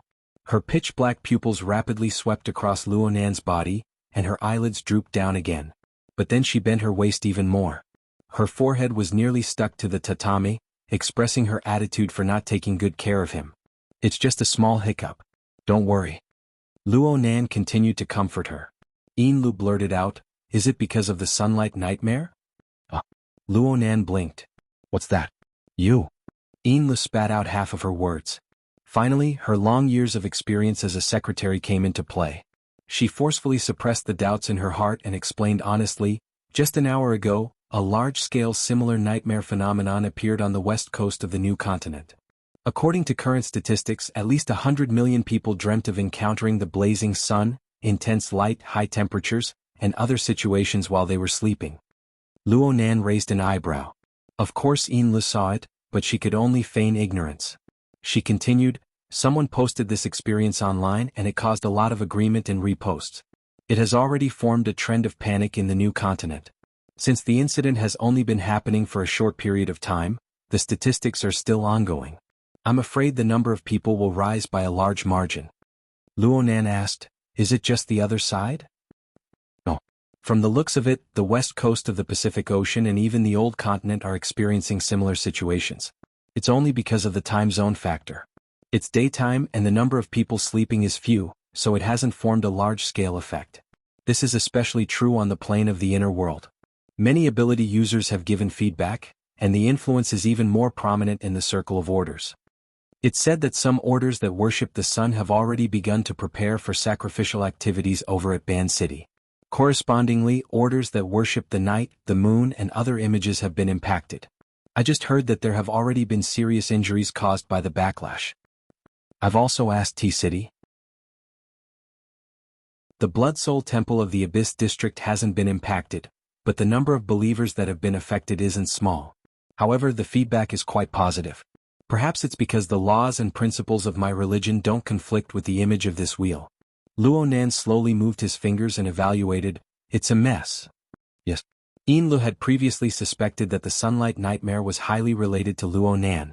Now, she was even more suspicious.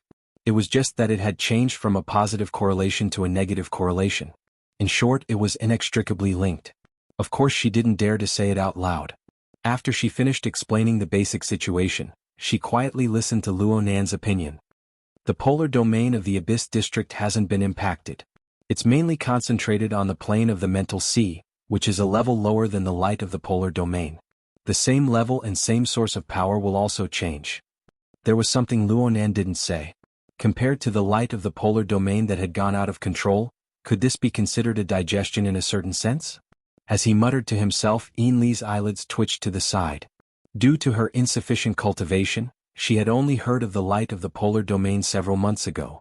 She didn't have a direct view of it. She only knew that it had caused an enormous shock in the upper echelons of the inner world. "Mister, can't you cover this up a bit? It's a global influence. As for Xia City, forget it. The way things are right now, it's shameful no matter what. I'll just pretend I don't know about it." Luonan's body gradually felt better during this period of time. As a result, his body felt more and more uncomfortable. He had been sweating from the time he fell asleep to the time he woke up. His sweat soaked through all of his clothes. After he turned over, the half-wet clothes that hung on his body slid against the surface of his body. They were a bit sticky. He really couldn't bear it. "I want to take a bath."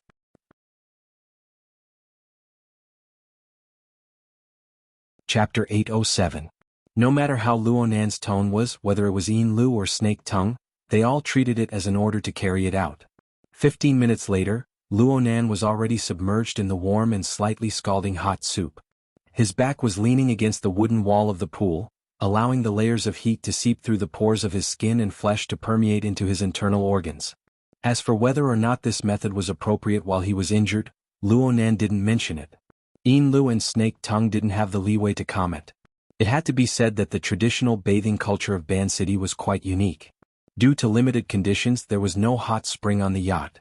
But with Snake Tongue, who was born and raised in Osaka City and had been nurtured in traditional shrines for over 10 years, she was able to use the limited facilities to achieve a similar level of enjoyment.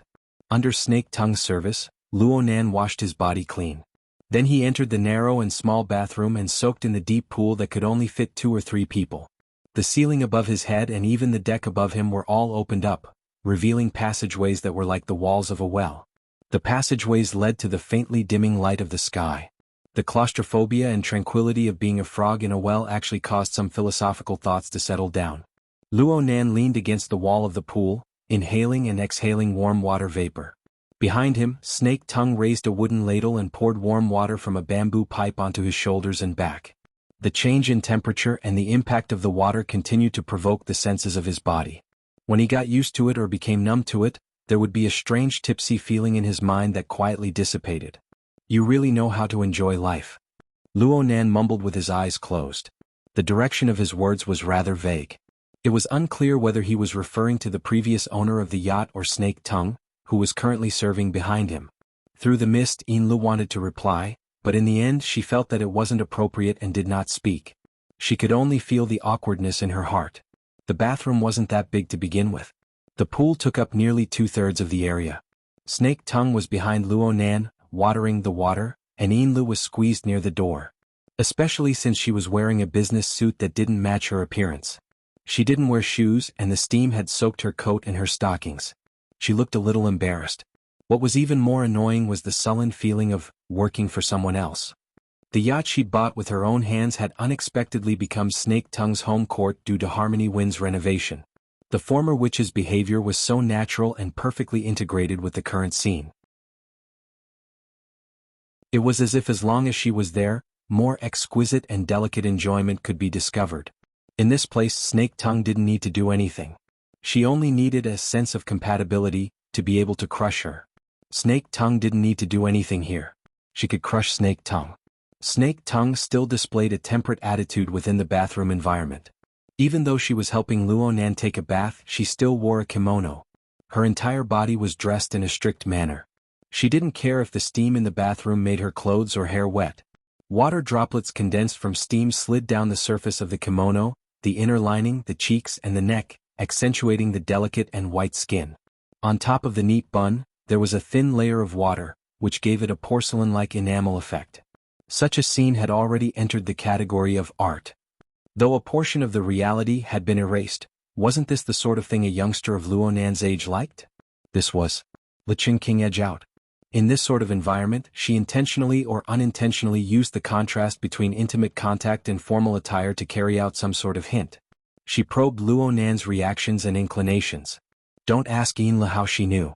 The reality was that Luonan didn't express anything from beginning to end. Yet he didn't refuse such probing. He seemed to be enjoying it confidently and confidently. If it was a normal man, Inlu wouldn't have considered the obstacles of arrogance or modesty. But past experiences always proved that when she began to consider how to take the next step, this young man's state of mind had already entered an irrelevant and unconventional level of thinking. Unable to understand his thoughts, unable to feel his pulse, forever passive, unable to keep up. For a personal secretary who was motivated, facing such a boss was really stressful. Inlu was even thinking about studying the persona psychological analysis file a few more times to see if she could find any clues. According to the usual procedure, there should be a follow-up update to this set of information. If she really wanted to renew it, Inlu took a small breath and the slightly choking water flowed out from her nose and throat. However, the heat still seeped into her internal organs, bringing an even heavier dampness and dryness. Sweat dripped down from her temples, sliding across her cheeks and onto her collarbone before sliding down. Her body was extremely greasy. The sound of water splashing in the room was extremely monotonous and noisy. It was truly unbearable. For an instant she even wanted to push Snake Tongue, who was putting on an act, into the pool. She wanted to see what Snake Tongue would do when the time came. The sunlight nightmare. Pretty much everyone has a share. Yes. Inlu suddenly came back to herself and responded instinctively. She heard Luonan's muffled voice pass through the mist. He was indeed speaking to her. It mainly targets the turbid flow of the emotions and desires of living beings. There are many hidden stimuli, and it is somewhat related to the nature of the Blood Flame Order's power. The abyssal region configuration isn't directly impacted, but the feedback from the masses will carry a bit, creating an indirect effect. Here it comes again. Inla didn't know what expression she should use to face him. Her long years as a secretary had given her sufficiently excellent instincts. She immediately took the opportunity to take 2 steps forward. She ignored the wet ground and knelt down close to Snake Tongue. She pressed her knees to the ground and lowered her head to listen carefully. Yes. Please guide me, mister. Snake Tongue thoughtfully stopped watering at this time. She knelt upright to the side and served Luonan, causing the bathroom to become much quieter. Luonan's voice was still muffled, and it mixed together with the slightly undulating sound of the water. The lowest level of the magma lake is now equivalent to adding something. It will gain quite a bit of benefit for a short period of time. You can use it. However, pay attention to guiding and dispersing it. Don't let it flood your mind and explode your negative emotions. Inlu subconsciously responded, yes. But in the blink of an eye, her final words were stuck in her throat. He wasn't talking about the order. He was clearly talking about herself. She stood to the side, her emotions surging up and down. They actually didn't escape Luonan's eyes. It was hard for anyone to avoid palpitations and fear from being exposed like this. Her heart skipped a beat, but the compensating emotions that came surging up were unexpectedly peaceful. They were even mixed with a marvelous feeling of excitement. Yes. She and the Blood Flame Order were under Luonan's control for a long time. They were cowering under his inconceivable might. She was able to attract Luonan's attention. This proved that she possessed a certain position and meaning in Luonan's heart. She was quite lucky. Besides, what was so strange about having her thoughts seen through? Several months ago, when she was communicating with Luonan through Fei Jin, hadn't she already been pierced through by this sharp edge? Also, she had experienced the mystical feeling of fighting across space with a true god and the others. Shouldn't the true meaning of God's understand be like this? Inli's other knee touched the ground. She allowed the overflowing pool water to seep into her stockings. She lowered her head deeply. I understand what you mean, sir. I will immediately go and make arrangements for T-City. Her voice was cut off again. This was because there was only a distance of half an arm between Inlu and Luonan. She could clearly feel the warmth of Luonan's body. She could hear his calm and drawn-out breathing. She could also hear his words that were close to a whisper. The power of chaos is still power. It's a waste to directly offset it. It's very economical to use certain rules to restrain and utilize it. It's very economical. The Blood Flame Order has already walked this path, but Mrs. Halder has walked even further. Since you have a foundation, you should use it. Think more and ponder more. Inla didn't quite understand. She could only respond with another yes. She prepared to ask Mrs. Halder for guidance later. Also, this place is a bit closer to Point B. Let's drive there. Sir, you want to go to the island? Inlu had already begun to adapt to Luonan's leaping thoughts. She quickly reacted. The so-called Point B. was none other than Claw Island, the shooting range where Luonan practiced his exoskeleton control a few days ago. She was a bit hesitant. Sir, your current body? Just prepare a wheelchair. It's fine if you don't have one. Yes. The boss made a decision. Agreeing to it first was definitely the right thing to do. Then she heard Luonan continue to list out his request. I need around half a ton of consumables. Ian quickly did some mental calculations and responded, the island has enough in stock. However, I'll still need to transfer some to be absolutely safe. Luonan didn't say anything else. Ian Lu received the order, and her entire being was brimming with energy. She was no longer entangled in trivial matters. She quickly got up and left the bathroom. Right now, only Luonan and Snake Tongue were left in the bathroom. Snake Tongue adjusted her kneeling posture. She also used this opportunity to quietly adjust the rhythm of her breathing. She slowly entered the service station. This time she was prepared to do something different. She heard Luonan murmur at this time. Just a bit more. There's also you. Snake Tongue. Snake Tongue originally wanted to maintain the persona of a person of few words, but now that she was called out, she could only respond in a low voice. Your Excellency? Who knew that Luonan wouldn't speak again? Snake Tongue couldn't check his pulse, but she had to speak no matter what at this time. Your Excellency. Do you want me to give you a massage? Luonan still didn't speak. His eyes were still closed, but his chest rose and fell slightly. It seemed that he had fallen asleep amidst the dense steam. Snake Tongue could only assume that he had agreed. She dipped her hand into the pool of soup for a while, then stuck close to the surface of the water. She slowly moved up from Luonan's chest and ribs, using the warmth of her palm and fingers on his body. Right now, Luonan's skin was dark red from being soaked in the pool of soup. However, what was even more eye-catching were the crisscrossed bruises of green and purple. These were just the surface. There were some areas where Snake Tongue's fingertips streaked across. What should have been the taut skin of a young man was soft and collapsed. It was as if the skin had completely lost its elasticity. And so, Snake Tongue knew that Luonan's inexplicable injuries were far more serious than what was visible to the naked eye. Did he fight a great enemy through the air? Did something go wrong with his cultivation? Or did he delay the eruption of internal injuries from his battle with Gong Qi? A few speculations flashed through her mind. The rhythm of Snake Tongue's massage wasn't affected in the slightest. Only her fingertips became sharper. They alternated between the intact and the damaged body. She didn't need to deliberately mull over it. The knowledge accumulated from her many years of cultivation formed a rather precise image of the human body in her mind. Where it was tough and where it was weak, she could see it with a single glance.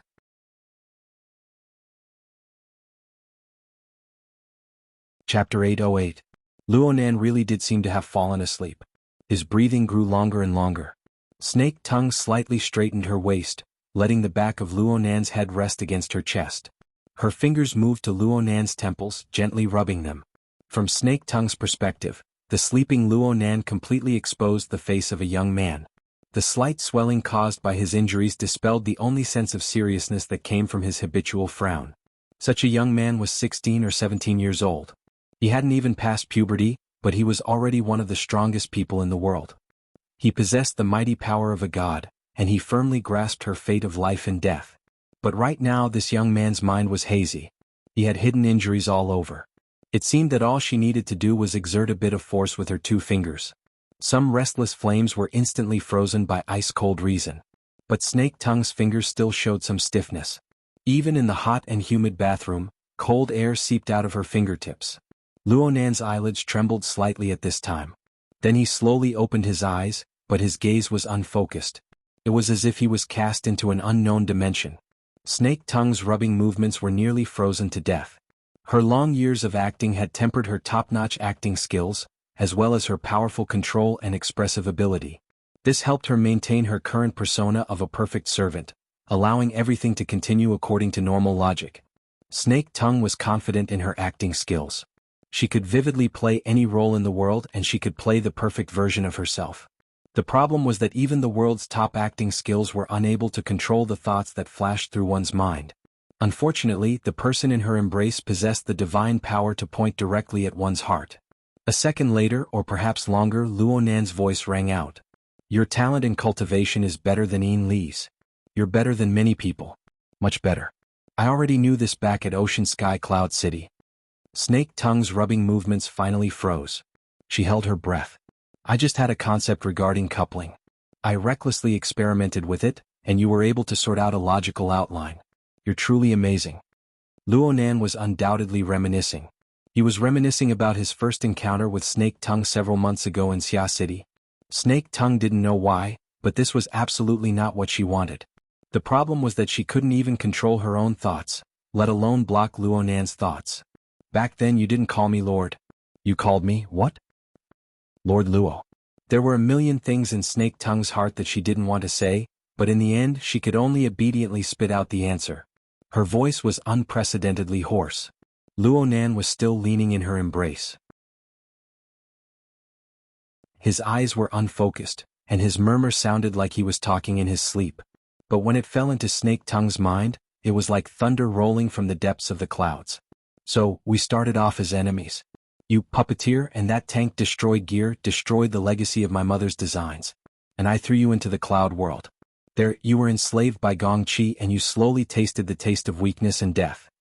Snake Tongue's body began to tremble uncontrollably. At the same time, an unfathomable fear expanded in his body. It was like the surging clouds in the world of clouds. It carried a blood-colored poisonous light as it corroded his internal organs, limbs, and bones. No, she didn't want to go back to that state. Never. But what could she do? As a newly attached believer, or rather a captive, what should she do? What could she do? All external decorations were meaningless. The more perfect the acting, the weaker the heart. Luonan's whisper continued to linger beside her ear. You're very chaotic. A terrible starting point. A terrible process. And a seemingly acceptable result, yet it's still an extremely terrible result. You've survived, but you didn't survive in the way you wanted. You're unyielding. You must be very unwilling. Right now, it was impossible for Snake Tongue to maintain her current posture. She used all of her strength to maintain the rhythm of her movements. She carefully leaned Luonan's body against the edge of the pool, and she broke away from him. She retreated, then she knelt on the ground. Her forehead made contact with the wet floor. She didn't open her mouth again because it would be wrong no matter what she said. She could only use this method to display her own humbleness and submission. Luonan's murmur continued to enter her ears amidst the hot and humid steam. It seemed that he was a bit tired from speaking, and his voice became even weaker and more vague. Your method is superior to Yin Li's. Etiquette is an external order. It can restrain emotions, but it doesn't go as far as to greatly neutralize the true strength in the heart. There has always been a flame burning in the bottom of your heart. The stricter the etiquette, the more intense the flame. This is very good. There was an instant when Snake Tongue's entire body went numb from top to bottom. It was as if she had lost all perception of her body. Only the heat and burn that burst forth from her chest was so clear and real. It was also at this moment that Snake Tongue tasted the flavor within. It was fear. It was resentment. It was hatred. It was restlessness. It was unwillingness. It was everything she was unable to dispel in this lowly situation. It accumulated and coiled to the point of smoldering poisonous flames. It was like the burning coal seams underground or the roaring magma. It smelted her soul, causing it to transform into an appearance that she herself was unable to distinguish. But the important point was that such a warped and blazing soul gushed out a power that even Snake Tongue herself was unable to control. Yet it was grasped by a peerlessly powerful hand from outside, stroking and toying with. A deep despair covered her nose and mouth, suffocating her. Luonan's voice dispersed amidst the steam. There were practically no fluctuations in his tone. He spoke in a flat and straightforward manner, describing the facts. You are polite, temperate, and obedient. You use etiquette to regulate and sublimate them. You are close to pious. The word pious is very good. This form is also very good. However, your self-awareness isn't clear enough. You said it yourself. The orders here in Ban City all know what the god they worship is. Therefore, there isn't much piousness to speak of. I've also read a few similar books and articles. As long as a god is worshipped, the distance between the two sides must be pulled apart. It's best if the believers are ignorant. Piety is an unequal mental state. In this era, especially the ability users of this era, being able to be pious to certain concepts, certain abstract supernatural powers is already the limit. It's too hard for them to treat the god by their side like this. Moreover, I'm far from being considered a... Then there was a knock on the door at this time. Yin Lu reminded him from outside the door, Mr. Everything is ready. Luonan's train of thought was interrupted, but he didn't mind. He went, "Oh. Then it's fine to stop here." Lu thought that Luonan had finished his bath, so she pushed open the door and entered. She had prepared a wheelchair outside the door. However, she was stupefied when she saw the situation in the room. Her gaze turned to Snake Tongue, who was lying on the ground. She resisted her curiosity and listened to Luonan's instructions. Luonan used his soul strength to drive his body and stood up from the hot spring. "Let's go. Hurry up and tidy up your body." Lu rushed forward to support him. Snake Tongue, who was lying on the floor, was stunned for 2 seconds before she absent-mindedly got up. She completely followed her instincts and did what she had been doing before. It seemed that she would continue doing in the future. Before today, Luonan had never encountered such a situation. He had bared his body in front of 2 beautiful women. He was like the slave masters of ancient times, enjoying meticulous service down to his hair. However, the speed at which he entered the state exceeded his expectations. There was still some awkwardness and deliberate restraint before the bath, but now it had already turned into nothingness. Of course, he had never seriously experienced anything. Most of Luonan's energy was placed on the sunlight nightmare, the source of this phenomenon, the abyss world, and the intermediate process of the evolution of the two. He had observed the abyss world and even experienced the effects of the backlash. Right now, his brain had quite a few bursts of inspiration. Unfortunately, none of them matured. Once he entered the practical domain, he would more or less be lacking. And these were just insignificant sprays and droplets of the torrential flood of information. There were many more valuable things. They were all buried in the filtering nets of the soul cloak and the altar's spiderweb. It was hard to find a trace of them. If he forcibly searched, his consciousness would unconsciously move toward the abyss world. He would feel the gravitational effect. Luonan didn't know the gravity of the situation. He didn't have the courage to do another wave in a short amount of time. Therefore he cast his gaze toward the outside world. The other side of the Pacific Ocean was the area that suffered the most from the Sunlight Nightmare's attack. However, Luonan had already observed that the attack was too tyrannical. The effects and feedback were rather monotonous. On the other side of the old continent, the effects were incorporeal and ever-changing. There was great value in observation and research. Lu and Snake Tongue were both targets of his observation. As for the results of the observation, there weren't any surprises on Lu. Her years as a secretary had made her sharp and tactful, so she naturally tended to treat her boss as the key. Even if there were some stimuli, she would swiftly dissolve them without any qualitative changes. On the other hand, Snake Tongue, a beautiful and obedient woman on the surface, hid an almost instinctive untamed strength in her heart. The exuberant emotions that were suppressed in the deepest part of his heart and the calmness and rationality that had been polished for years were a special portrayal of the blend of chaos and order. If one were to look at it with colored glasses, they would even vaguely see the checks and balances between sun and hell. Something as big as the Sunlight Nightmare had finally left some traces in this world. That was good. Luonan decided not to provoke Snake Tongue for now. Snake Tongue needed to digest the emotional impact she had revealed. He also needed to make further observations and interpretations. Don't look at how his previous psychological analysis was straightforward and incisive, hitting the nail on the head. Luonan still had a smattering of knowledge when it came to the deepest parts of human psychology and emotions. He always felt that he was lacking a bit. He was separated by a layer. He was unable to touch it. The more it was like this, the more he couldn't let go of a special case like Snake Tongue. Wasn't this a bit excessive? But among the pile of believers, there was only one example of an enemy transforming into a believer, Snake Tongue.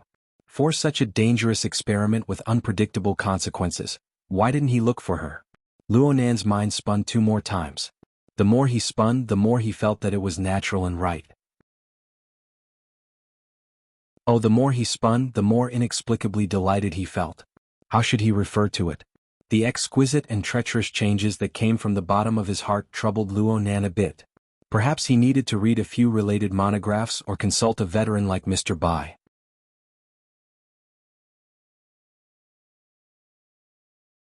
Chapter 809.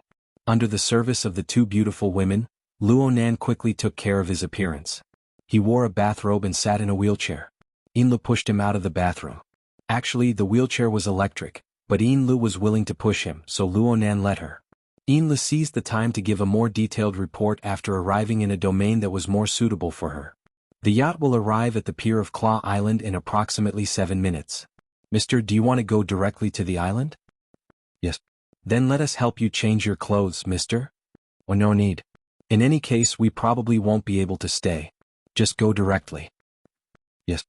Inlu was used to these kinds of instructions. Plus, she felt that the temperature of Ban City in May was acceptable, so she didn't say anything more. As for Snake Tongue, she was even more silent than before. The kimono on her body was half wet and a bit messy, but she didn't cut a sorry figure. At least she didn't look that way on the surface. She followed the style of a traditional Ban City woman. She walked forward with small steps, reserved and humble. Who could know that there was a ball of poisonous fire rolling in her heart, but it was sealed in the ice of reason, burning in despair.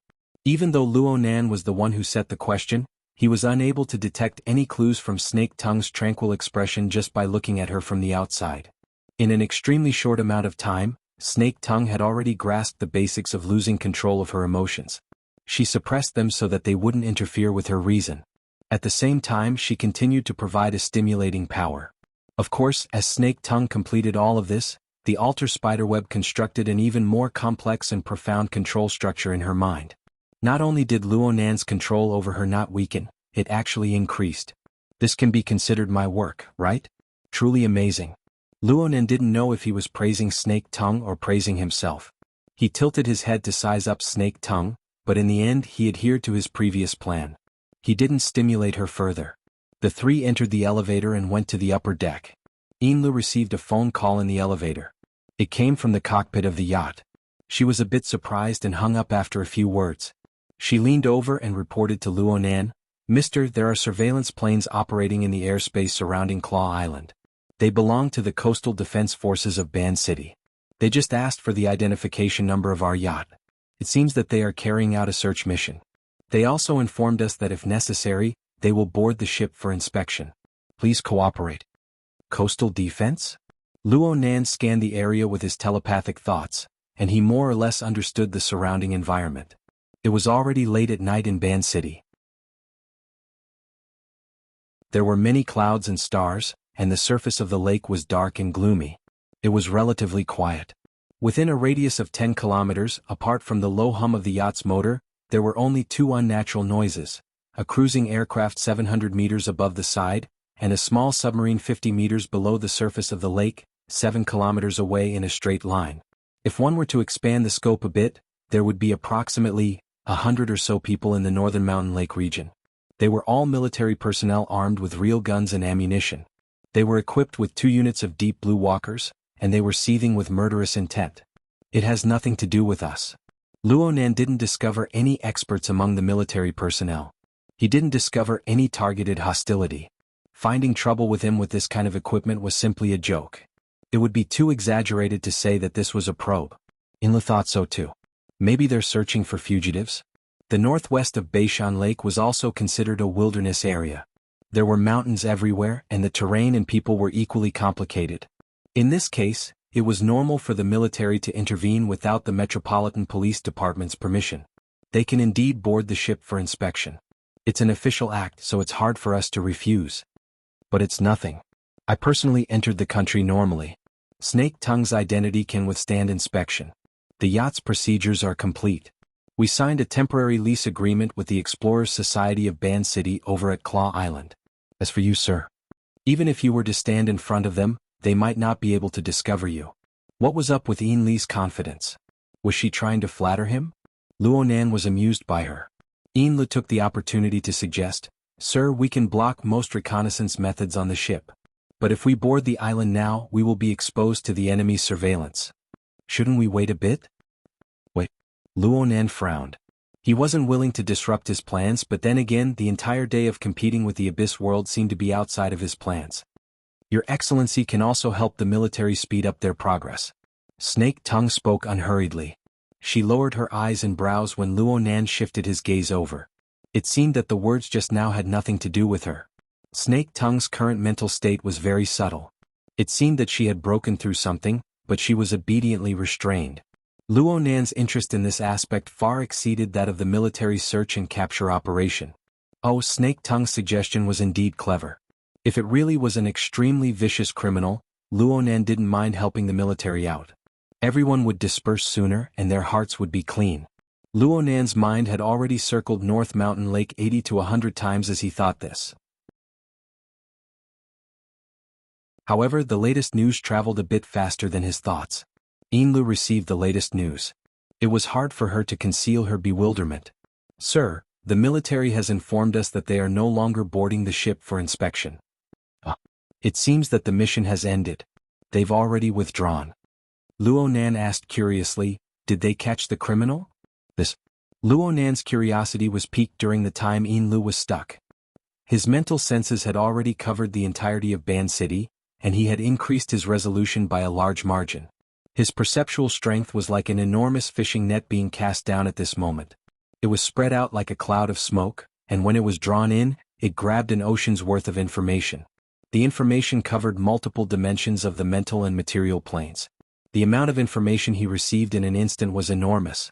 But compared to the trillions of fragments in the mist labyrinth, the flow of information originating from the real world and the rules of society was simply smooth and orderly. He swallowed it in a single gulp, and it was digested in the blink of an eye. This was an exaggerated description. Luonan wasn't stupid enough to search and analyze item by item. He just grabbed a high-resolution comparison photo of the beginning of the term and the end of the term. After a slight comparison, there was a clear difference between chaos and order. 10 seconds ago, a fire, 2 to 3 violent crimes, 5 car accidents, over 100 quarrels, nearly 1,000 noises, and several tens of thousands of drunkards had occurred in the surroundings of Ban City. There were no abnormalities in all of this. The residual energy that caused injuries and death was scattered all over the coast. There was a location on the northern shore of North Mountain Lake, and a dozen locations deep in the mountains. Among them, there were 3 locations that involved military weaponry. There were 2 locations on the coast and there was one on the northern shore. This was probably the result of the military's efforts. Luonan didn't possess the ability to rewind time, but he was able to perform positioning and analysis from the vibrations of the particles in the atmosphere and the eruption of emotions in the sea of consciousness. The amount of information involved in such a method was quite astonishing. But Luonan wanted to say that any information that could be organized and explained wasn't a problem at all. Luonan's interest was piqued, and he thoroughly understood the situation. Yinlu wasn't idle either. She made a few phone calls and obtained an answer. She hesitated for a moment before moving closer to Luonan. "Mister, I've obtained information from another channel. The military's operation is public. It said that they were hunting down an important figure of an illegal order. The operation has already ended. There's an illegal order in Ban City?" Luonan couldn't help but chuckle twice.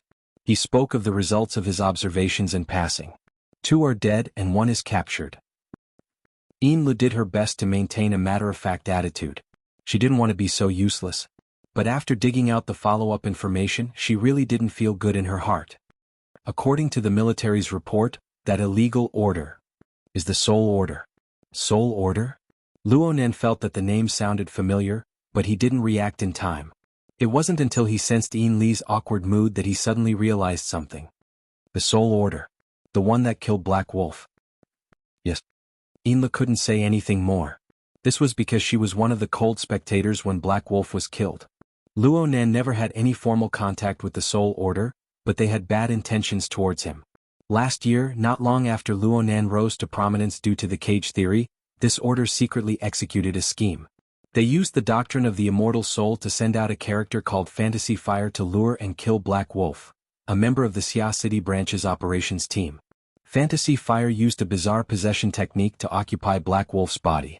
They attempted to break into Luonan's circle of friends and conspire against him. Their methods were extremely covert.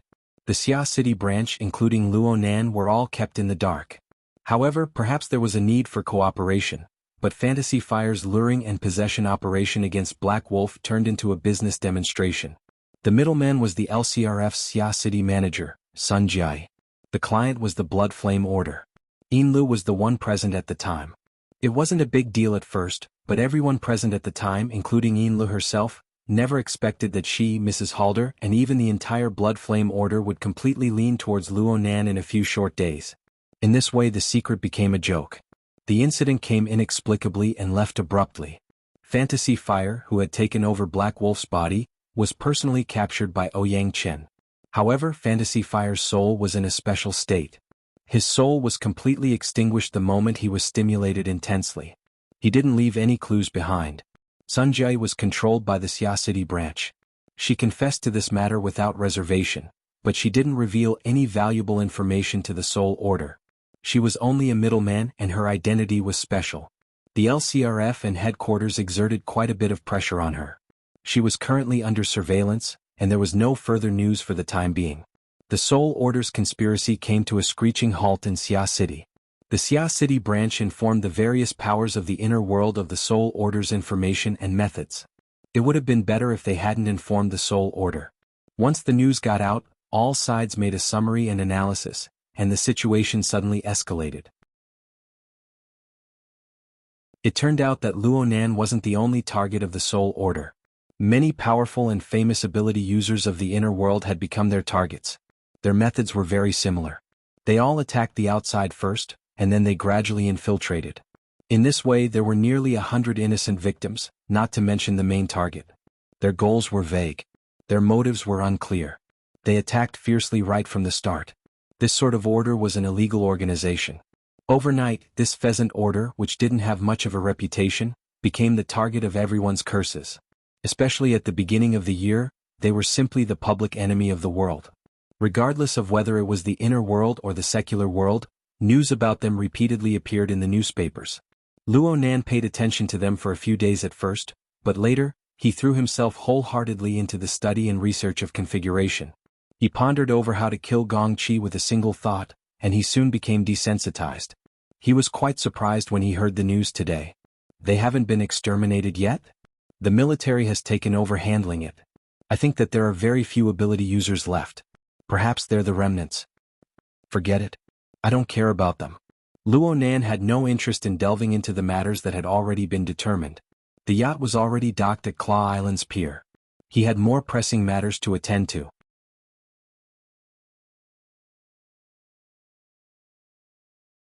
Chapter 8:10. Luonan refused Yin Lu and Snake Tongue's wishes to accompany him. He ascended the island by himself. The electric wheelchair traveled on the barren, flat, and hardened road. Soon he arrived at the storage warehouse that he needed for his daily practice. Here, aside from the exoskeleton armor parts that could be replaced at any time, there were the military's energy bars, nutritional fluids, and some compound powders. They were arranged neatly in different storage bins, ready to be used at any time. Next to the storage warehouse was the Field Energy Center on Claw Island. This layout did not conform to safety regulations, but it met Luonan's actual needs. Right now, the energy center was equipped with a superconducting generator set. It operated tirelessly under the dual drive of wind and water. It provided an unending stream of electricity to the entire island base. It should be enough. Luonan compared the specific consumption of his previous practice and had a plan in mind. After all the prerequisites were met, he leaned against the back of the wheelchair and maintained a comfortable posture. He closed his eyes and cast his telepathic thoughts behind the layers of void barriers. The misty world, the misty maze, the treehole space. Luonan's telepathic thoughts flowed unimpeded. He smoothly made contact with the information of the external neuron floating above the lens. The feedback information made Luonan spit out a turbid breath. He had been wondering whether or not the signal link between the external neuron and the corresponding flying ship would be a bit more stable after a round of intimate contact had been realized. Reality was cruel. The downloading process of the offline test question library had yet to end. The careful inspection of the interface information had even been interrupted for a considerable amount of time. And this phase was precisely when the backlash of the Abyss world erupted. It was very clear that the outer space flying ship and the Abyss world were not the same thing, even though they were close. The fluctuations of the Abyss world formed a clear interference with the signal transmission of the flying ship. From this perspective, Luonan's previous torment did not make up for his losses. He just gained an additional analytical train of thought and name, and it was the type of logic that was fragmented. Also, when Luonan recalled the scene of the flying ship in his half-dream and half-awake state, he could not help but be a bit worried. It seemed that the artificially created object was about to reach its limit, and it had been suspended in the zone of limits for a long time. How long could it persist? He was unable to guess. He could only think like this: if it stayed there for a dozen years, a few decades, then it shouldn't be hard to persist for a period of time, right? Luonan was destined to be unable to obtain an answer. He could only sigh and use his telepathic thoughts to turn the external neuron into a wisp of electricity. It penetrated the void barrier and returned to his brain. With the additional layers of space barriers, the signal link was disgracefully cut off. The download progress was interrupted and it seemed to be rewound. Luonan had no choice. There was nothing he could do. Luonan adjusted his body with difficulty. The bathrobe on his body scraped against the armrest of his wheelchair, causing it to come off a bit, revealing his chest and abdomen. It was right between his chest and abdomen. It was hard to see with the naked eye, but if one touched it, one could feel a rather strange deformed area. His skin was slightly protruding, and it did not have the feeling of his sternum and muscles. It was more like a tumor that had been embedded in it. This was the night-grade basic colonization biochemical reactor that had been implanted. In the past, the reaction furnace had only provided external cellular tissues for use in the electromagnetic muscle membrane structure. But at this moment when Luonan's muscles and bones were hurting, a new and classic value was manifested. There was a light explosion. The simple electric discharge device installed at the corner of the warehouse blossomed with dazzling blue electric flames. It was as if it pierced through the air and went straight for Luonan. In fact, the external neuron had come into play at the right time. It became the most stable and efficient power transmission line. An unending stream of electricity was transmitted over. The electricity was transformed by an electromagnetic configuration to drive the operation of the biochemical reactor. Under the stimulation of energy, Luonan's multipotent stem cells, which had been sealed in the incubation chamber of the furnace for a long time, began to differentiate and proliferate. They quickly formed the various tissues and cells needed by Luonan's wounded body. At the same time, the biochemical reactor extended out countless tentacles. They touched every area of Luonan's wounded body at practically the same time.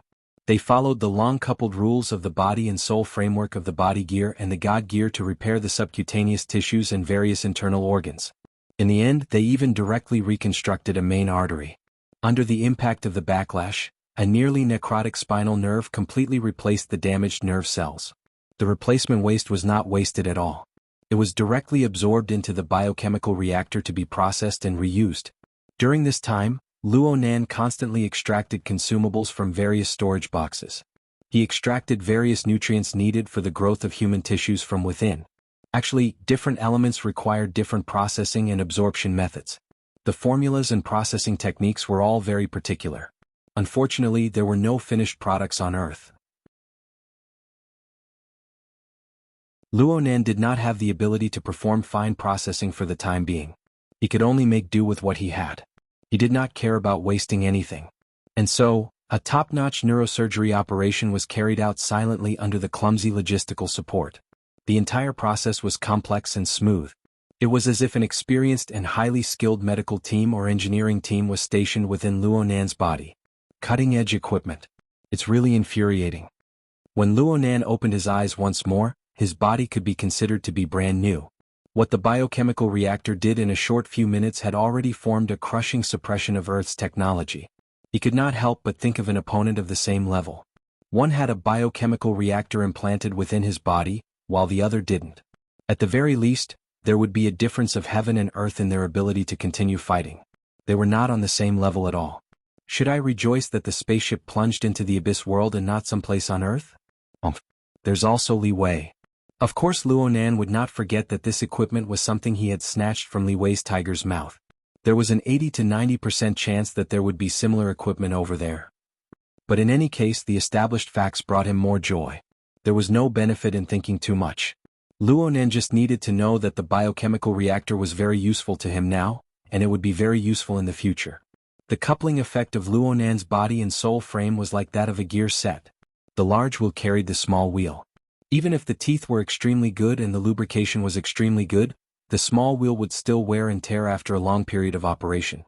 Needless to say, the difference in specifications between the two wheels was far too great. Even though he normally had the soul cloak, the sandwich domain and other similar reservoirs to adjust, the backlash damage to his body would be quite severe if he were to go all out in an emergency situation. Now that he had the biochemical reactor, some of his internal injuries could be repaired in a timely manner. It would not accumulate over a long period of time and lead to unpredictable consequences. Luonan thought deeper. The body and soul frame he had constructed several months ago based on the concept of coupling still had areas that needed to be perfected. there was still room for adjustments. The dichotomy between the body and the spirit was too crude. Magnified to a broader system, the effect between the two was not as simple as the mutual interference between matter and consciousness. Instead, one had to consider the harmonious relationship between order and disorder, rules and chaos, controllable and uncontrollable. TSK he had naturally entered into the frame of the abyss world. Luonan did not want to court death, so he stretched his back on the wheelchair. He was not in a hurry to get up. After all, the tissues of his body had just grown, especially the nerve cells that included his spinal nerve. He needed to continue working together. Right now, there were still some problems with his coordination. It was always better to be conservative and cautious. He used the wheelchair as a means of transportation. He patted the armrest, and a miniature motor silently drove him out of the warehouse. But he only advanced 2 or 3 meters before he lost all power. He could not respond. Oh my brain is screwed. Luonan had only cared about recovering from the injuries on his body. He had forgotten about the powerful electromagnetic field controlled by the electromagnetic configuration. It was directly harmful to electronic products. The precise spare parts in the warehouse were all protected by sealed anti-magnetic cases. He could ignore them. The electric wheelchair beneath his buttocks was in big trouble. The battery, wiring, and chip were a complete mess. Even if Luonan was a professional and had the external neuron in his hands, he would not be able to save it in a short time. In the end, it still needed to be driven by human power. Luonan curled his lips. He used the strength of his soul to add power to the wheelchair. The wheelchair under him started up once more, and he smoothly exited the warehouse, heading toward the dock. The wheelchair stopped once more after advancing 20 to 30 meters. This time it was not a problem of power. Luonan stopped in the spacious and barren open space. He frowned. Old Kong breathed in small mouthfuls. His lips were trembling due to the excessive pressure. He choked on the rust-smelling blood and engine oil, blocking his throat and causing him to suffocate. Fortunately, the life support system switched over in time, entering a low energy consumption state. His vision dimmed and all the images switched to display data. Only the secret passageway under Claw Island was clear. He did not exert any force with his body. The fish skin wrapped around his body relied on its special structure to borrow the power of the water flow to gradually approach the target point. His consciousness grew more and more fuzzy. He was trapped in a rusty shell, and the driving force he should have lost rapidly. Without the amplification of the shelter, it was too strenuous for him to move the fish skin outside by relying on his own strength. But if he did not strictly follow the emergency handling regulations and reset his soul frequency band at regular intervals, he would have been a step ahead in escaping from the shelter. Perhaps he would have been caught in one fell swoop like the others. The enemy was breaking the soul frequency band faster and faster. The old-fashioned shelter had already become the root of disaster. It was completely exposed under the enemy's eyes. The problem was that, just like the predicament he was currently in, without the augmentation of sanctuary, they who lacked talent would lose even the most basic ability to resist. That demon clearly had a terrifying and overwhelming advantage, but he still infiltrated layer by layer, toying with them in the palm of his hand. How could there be such a person in this world? No, he did not belong to this world. Old Kang's consciousness grew more and more chaotic. Blood seeped out of his 5 senses, 7 orifices and pores. He twitched like an electric shock. A serious disorder had already appeared between the original human system and the modified system. Their functions and structures began to intersect and reject each other. Perhaps he was going to die. He was definitely going to die. But he had yet to rise from the well. As an old miner, he still needed to dig a few more meters. It was not because of the cold mechanical supervisor, nor was it because of the high radiation rare mineral resources. It was all for the soul, for the complete soul. At the same time that his consciousness became clear, a parameter changed on the life support system interface. There was no other notification. The fish skin and Old Kang's inner layer were in full contact, and he felt a strong corrosive burning sensation.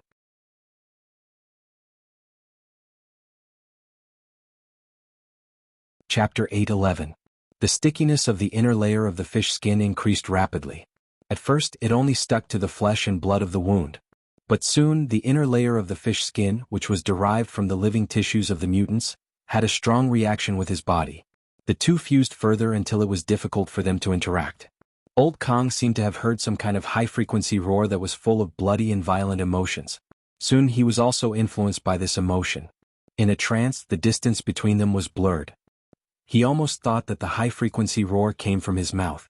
After he got the fish skin equipment, there was a simple instruction manual that stated, "The current situation is that the aberrant features preserved in the fish skin have infiltrated into Old Kang's body tissues with a special technique and formed a temporary aberrant reaction. It's like injecting a wave of adrenaline into Old Kang's body and activating new strength." The strength was not for nothing. It was accompanied by a strong rejection reaction, but it was enough to support him through the rest of the journey, if nothing unexpected happened. Those people in the wilderness really know how to play tricks. Blood continued to gush out of his mouth, but Old Kang felt that his condition was a little better. At least he could use the superiority of a city man to ridicule those who he had never met before. Of course, he was still thinking about the key parameters on the life support system interface. Old Kang had never been to Claw Island before. In fact, among the 4 members of the liaison group, who crossed the ocean to Ban City, the one who had been to Claw Island had already been killed by the military. He could only stumble and fumble forward according to the route and way of passage stored in the chip. He entered the drainage system of the forward base of Claw Island from the periphery of the lake, which meant that he had reached the entrance of the secret passage. The drainage system, which had been idle for many years, had become a gathering area for the rich aquatic species of Beishan Lake. To be more precise, it was the hunting ground of a certain group of mutant fish. This was originally one of the cover of the secret passage. People who were familiar with the situation could use other methods to pass through, but Old Kang didn't have this concept. The aquatic species in the drainage system smelled the abnormal smell of blood. Some fled in all directions and some swarmed forward. Old Kang was not afraid. He twisted his body, which was indistinguishable from a human body and a fish body, slapped and bit and forced his way out. The battle seemed to have injected new strength into him. After forcing his way forward for hundreds of meters, he saw a thick metal gate behind the muddy water in front of him. The purpose of the gate was to prevent the large mutants from invading the forward base on Claw Island. Old Kang's destination was not the forward base, but the side passage near the metal gate. This was installed by the church members of Ban City after the base was abandoned. It could use the base's small drainage system to connect to the large drainage system at the bottom of Beishan Lake, which had already flooded the city. It was a complex and secretive safety zone. Even ability users needed special diving equipment to stay there for long periods of time. Equipped with the fish skin, Old Kang could almost achieve half of his goal as long as he entered the tunnel. Not moving. Amidst the surging mud, broken bones and flesh at the bottom of the water, a muffled shockwave spread. Old Kang hit the entrance of the passageway. Nothing changed except that the water was more turbid. His authorization chip controlled the fish skin to transmit the signal. It had already connected with the gate of the pathway, but there was no further response. Even though Old Kang had knocked away all the mud and shells wrapped around it, it remained motionless, coldly lying in front of him. The electronic lock had failed. There seemed to be a spare mechanical lock, but the one who was familiar with this place was already dead. *T, *T. Right now, the little bit of energy and consciousness that Old Kang had left was truly not enough to solve such a complicated problem. After continuous setbacks, and also under the continuous attacks of the surrounding aquatic species, the toxicity and rejection reaction of the mutated trait finally took effect. The muddle-headed instincts of a wild beast quickly suppressed the remnants of his consciousness. He cursed loudly, but it soon turned into inarticulate hissing. He was still fighting the school of mutated fish, occasionally releasing high-frequency sound waves. The fish skin had already deeply fused with him. At this moment, Old Kang was like a big fish that had swallowed poisonous bait, struggling at the bottom of the water. His consciousness became more and more hazy. In the end, there was only one thought left. Dig forward. Dig forward. No matter what, dig forward. He gradually stopped paying attention to the fish that were attacking and biting him. Again and again he hit the entrance of the tunnel and the metal gate. In the muddy water he kicked up mud after mud. He did not know fatigue or pain. He just wanted to dig through the obstacles in front of him. After an unknown number of collisions, he exerted force once more, but the front was suddenly empty. Not only that, but the tunnel opened underwater and sucked him in. It sucked him into the water and flung him behind the metal gate. He passed. His hazy consciousness suddenly shook, but he was a bit dazed. He seemed to hear a sigh that resembled a human's. Was it a misconception? He quickly tossed it to the back of his mind. Even though he was a bit more clear-headed, he still let his habitual pure emotions take over. Dig dig. His life as a miner wasn't an experience worth reminiscing about, but he was able to survive. This was an achievement worth being proud of. He had to survive before completing the mission. Just like this, Old Kong entered the deeper layers of the waterway. He entered the ink-stained pitch-black domain. "How dazzling," said Luonan, who had just returned to the dock. "Mr." Inlu turned her head. She couldn't see any dazzling light source in the pitch-black night. Even the lights on the yacht were quite reserved. Of course, Luonan had always been like this. God knows what sort of wonderful scenery he saw that ordinary people couldn't imagine. Luonan didn't explain, nor did he get on the boat. He just opened up a virtual work area on the dock. He opened up a topographic map of Ban City and its surrounding areas. His fingertips started from the location of Claw Island. He followed a special route and extended all the way to a certain point northwest of Beishan Lake. He asked Inlu in Snake Tongue, "Where is this?" Inlu recognized it with a glance. "Mister, this is the fair trade market where the Day's Society's processing plant is located. It's also the location of the Ban City Vagrant Exchange." "Then what about this place?" Inlu was stumped. "What's wrong?" Inlu couldn't help being astonished. "This is the Day's Society's processing plant. Did something happen here?" Luonan raised his eyebrows and drew a circle around the surrounding area. "It shouldn't be a problem to get here in 2 hours, right?" "Right now?" Inlu subconsciously looked at her wristwatch. It was currently 8:22 in the evening in Ban City. It would be almost midnight by the time they arrived at the fair trade market. She was puzzled, but she still quickly guaranteed, "There's no problem. Do we need to contact the Day's Society to go to the processing plant?" Luonan finally considered the problem of the sky. "Isn't it a bit late?" The nightlife of the people of Ban City is quite rich. It's very normal to socialize until midnight, or to start socializing in the middle of the night. Plus, the current situation is special. Ao Ping Rong-san shouldn't refuse. Inlu brought out the level of a secretary and quickly found a reasonable reason for her boss. As for how unreasonable the reason was, she wouldn't even consider it. As for offending Ao Ping Rong-san and the Day's Society, this was completely meaningless. Luonan thought for a bit. "Let's go take a look at the processing plant. Take a look at the equipment and the technical workers." Inlu first responded yes, then she reminded him, "Mr. is going to make an appearance. It's best to take care of your image. It's fine as long as it's passable. If it really isn't possible, then we can borrow Snake Tongue's yarn of invisibility." Snake Tongue slightly bowed to the side. This could be considered a response. Inlu responded again and let Snake Tongue push Luonan onto the yacht. She immediately contacted Ao Ping Rong-san to discuss the itinerary. Under the curtain of night, Old Hand hurriedly walked out of the assembly workshop. His head was lowered and his already stooped body shrunk even more. His footsteps were hurried, and he was like an old monkey that had strayed from its flock. He was very impatient. He subconsciously tucked his right hand into his sleeve. The warning signal that came from afar seemed to form a high temperature like soldering iron. It made his wrist faintly ache. This kind of warning signal represented that someone had passed through the sluice gate under Claw Island and entered the secret waterway. The sensors installed in the waterway were also continuously positioning themselves and giving warnings. It could be seen from the warning signal that the fish skin was indeed made by him. However, the damage was severe and the person who came didn't strictly follow the operating procedures. All of this made Old Hand very uneasy. Master Show, the special agent is calling you."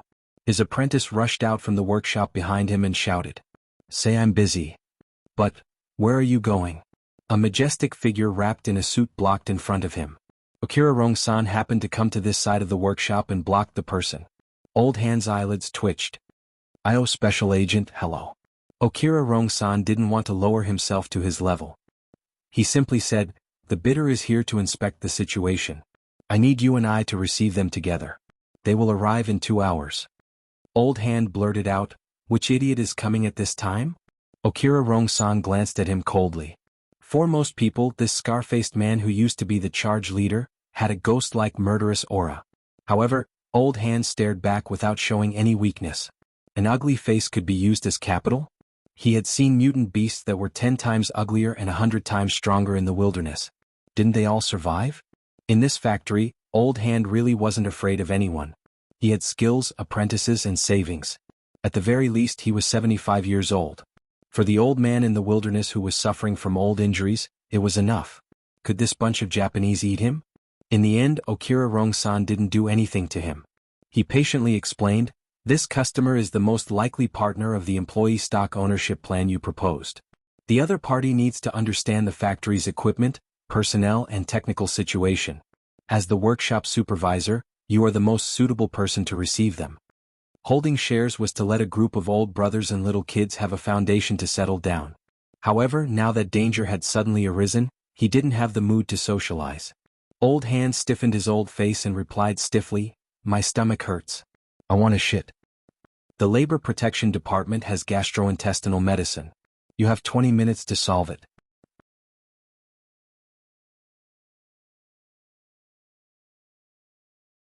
Chapter 8:12.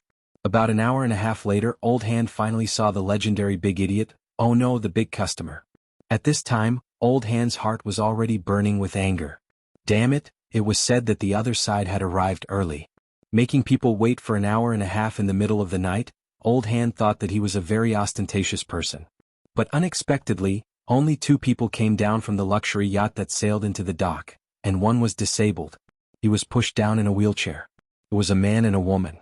The man sat in a wheelchair and looked relatively young, but his specific age couldn't be seen.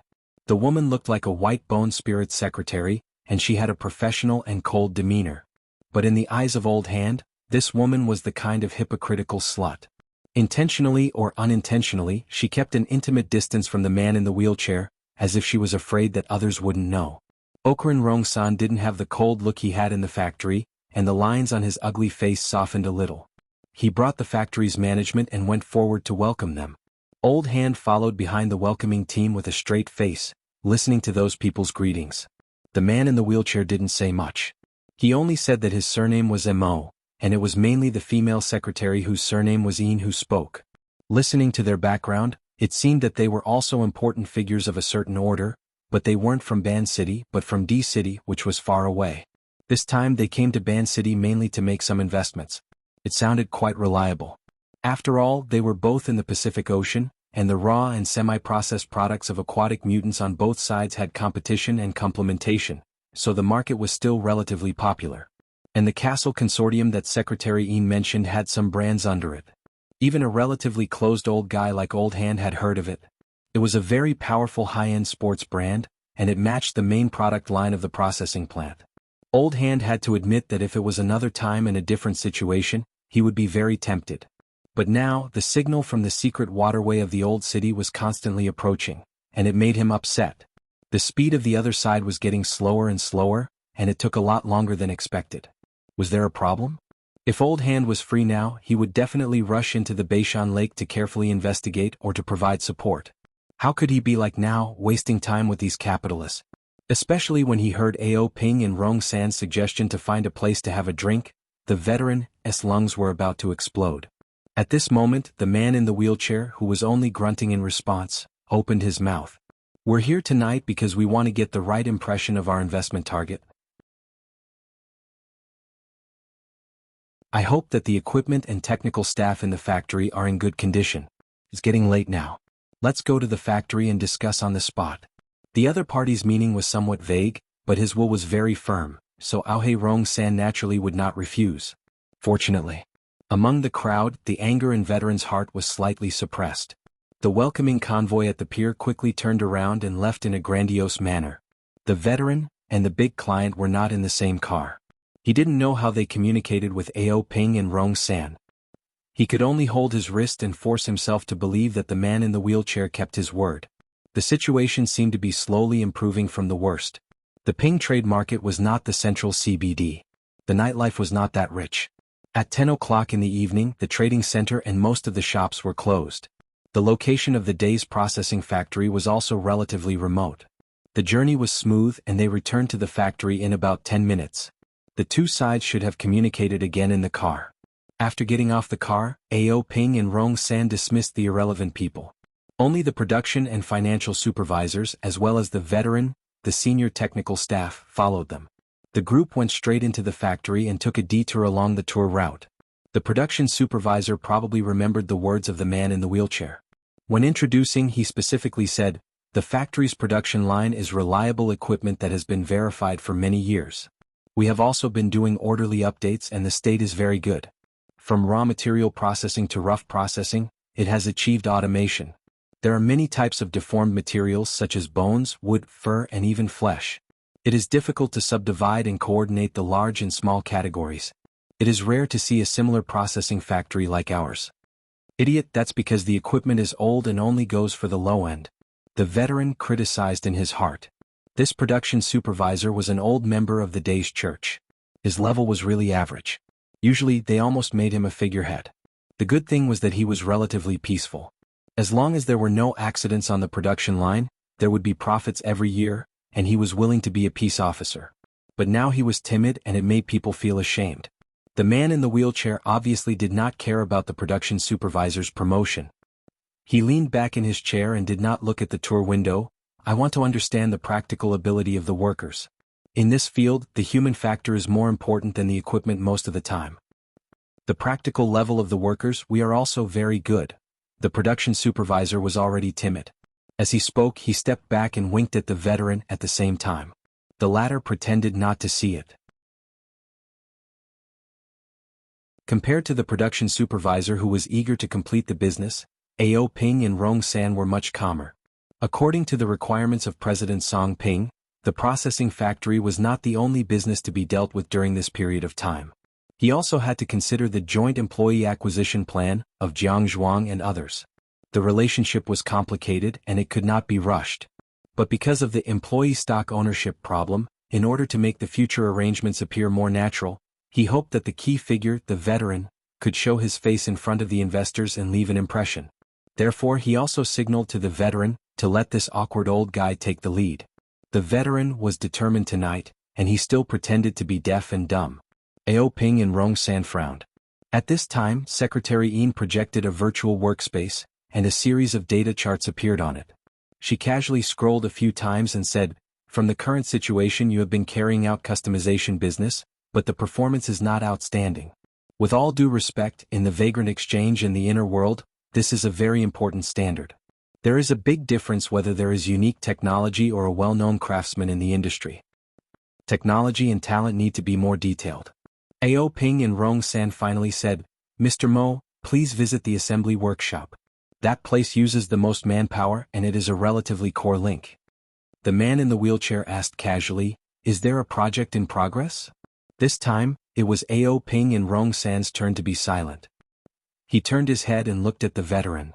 The veteran's eyelids twitched and in the end he gave in and replied with a hoarse voice, "It's just those routine orders, underwater thrusters, deep diving equipment and so on." Deep diving equipment? The man in the wheelchair said a few words and agreed to Ao Ping and Rong San's suggestion. They spent 5 minutes to go to the assembly workshop. Just as Ao Ping and Rong San said, the number of workers in the assembly workshop seemed to be more than the previous workshops combined. Because of the large number of people, even though everyone was in work clothes and very few people talked back and forth, there was still an atmosphere that was completely different from the cold machine production line, which could be felt through the visitation window. The veteran liked this kind of atmosphere the most. It made him feel like he was back in the wilderness, in a dilapidated cave, assembling those crude but life-saving equipment with his old buddies. The group of guys in the workshop, in groups of 3 to 5, whispering numbers and coordinating the rhythm, was undoubtedly taught by him. It was old-fashioned and rough, but it was powerful. The veteran unconsciously raised his chest, like a lion patrolling its territory, arrogant. At this time, Secretary Yin flipped through the information and said, "The ratio of the workers employed by the factory is quite high. Hey city people." The corner of the veteran's mouth twitched. He had seen this kind of people many times, and now he was too lazy to be angry. On the other hand, Ao Ping and Rong San calmly replied, "Here they are the main force. That's right, after all, this is the world's largest colony of modified people, and it is also a semi-public experimental base for infected people with mutations. We don't discriminate against this, and investing in the fair trade market can't avoid this kind of thing, but the related labor protection measures must be seriously considered. This is also for the benefit of the workers. A bunch of black-hearted capitalists." The veteran hated this kind of hypocritical tone the most, and simply walked away. At this time, his ears were filled with other voices. "This is the deep diving equipment, that Master Show mentioned? It seemed that the man in the wheelchair's curiosity continued until now. When they talked alone, he was quite polite like a junior, and his attitude was very low. The corner of the veteran's mouth twitched, and it was considered a smile. The man in the wheelchair straightened his back, and his gaze passed through the visitation window to watch the workers operate. The deep diving equipment was a kind of mid-range diving equipment that used various mass-produced parts such as steel, plastic, fabric, and other materials, but they were all in a supporting role. The key was to use the special materials from the aquatic mutants as the axle and to do a good job. The parts were all assembly line products, but the main materials had to take into account the special nature of the material to achieve balance. Every set had a slight difference, so it could only be done manually. The veteran could see that the man in the wheelchair was very serious and methodical in his observation. He stared at a group of people from the beginning to the end to understand the assembly process, and then based on the main materials found the group with the most similar nature, and stared at the whole process. This went on for 7 or 8 minutes before the man in the wheelchair opened his mouth again and sighed. Very unique design, the combination of practicality and refinement is very good. Is this the wilderness style? It's not even that good. The veteran was immune to this kind of superficial praise. The molding strip on the back, the wear rate is still high? Oh, an expert. Just based on the man in the wheelchair's grasp of the nature of the main materials, the veteran knew that this person had a very good eye. But he didn't expect that he also had a way in design. It's inevitable when it comes to force movements. But it also depends on how it is used. It's definitely not a problem to slowly adjust and run in, but young people these days are impatient. Yes, it needs to be done in advance. But in the front, we can do some special refinement and nurture work. The formula technology related to the separation of special characteristics may still have room for improvement. Can you understand it? The veteran's face became solemn, and he thought for a moment before saying, "The formula and craftsmanship are our livelihood. But if we allow technology to invest, everything can be discussed." As soon as the words came out, the veteran wanted to slap himself. So many problems. The man in the wheelchair didn't express his opinion. I roughly understand. Let's stop here for tonight.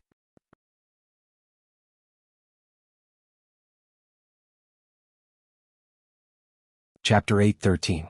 That was it? The man in the wheelchair was surprisingly easy to talk to. The task of receiving guests tonight was much easier than he had imagined, which made Old Hand a little uncomfortable. The man in the wheelchair, who was obviously an expert, also left a very deep impression on him. He came and went as he pleased, didn't talk much, and only cared about technical issues. And that pair of eyes. He didn't think much of it at the time, but now that he thought about it, it was like a mirror, very transparent and could reflect some things. He was definitely a capable person, and it wasn't good to cooperate with this kind of person. The other side didn't seem to be too interested, so he could only take it one step at a time. After sending off the man in the wheelchair, Old Hand used the excuse of not having enough energy and asked for a leave from Okurin Rongsan. He returned to his little nest, quickly equipped himself, and snuck out of the Peace Trade Market through a secret route that he had already planned. After making a small detour, he returned to Beishan Lake. The Peace Trade Market was located on the northeast shore of Beishan Lake, which was next to the Misty Mountain Range.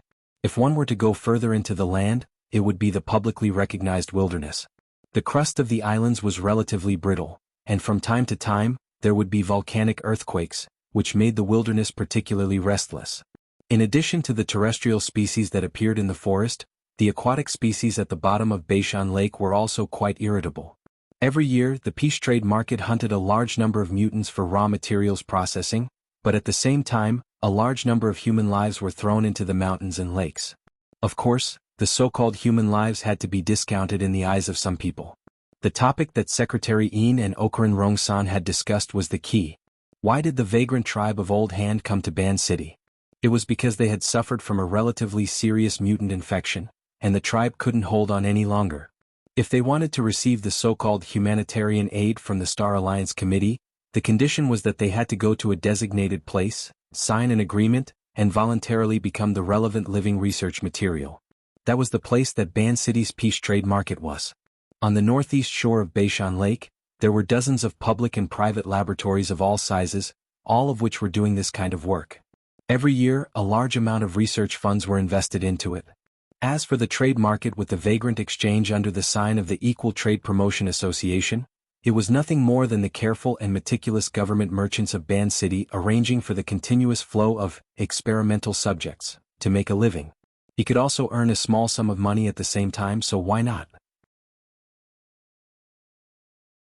For example, the Great Zay cult could exchange the experimental resources in their hands and send them to their own factories to work. That would be another wave of income. Back when old Luo was struggling in the wilderness, how could he have received such treatment? He was willing to risk his life with everyone to form a friendship, but look at what happened to him. Therefore, it could be said that the veteran had long seen through it. Perhaps it was because he was old and couldn't stand the torment anymore.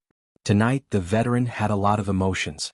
All kinds of distracting thoughts only gradually settled down after he dived to the bottom of North Mountain Lake. The signal was still there, but it hadn't moved for a while. The place it stopped at was a supply point in the old city's waterway at the bottom of the lake. The water depth was more than 180 meters. If a normal person did not have special equipment, it would be impossible for them to dive there, let alone stay there for a long time. Veteran looked at his own situation and estimated that even if he was fully armed, he could only stay there for about half an hour at most with the power of his equipment. If the person who came over was still alive, he would have been struggling in the deep water for nearly 2 hours. For such a situation to happen, he was either a strong person with extraordinary physique, or the fish skin I hid at the supply point in the open sea is a scam. The veteran had already prepared for the worst. He went out from a sewage outlet on the shore of North Mountain Lake and dived step by step. When he reached a depth of 60 meters, he activated the underwater thruster and entered the city's waterway at the bottom of the lake. For safety reasons, the annual maintenance of the waterway was personally led by the veteran, so he couldn't be more familiar with it.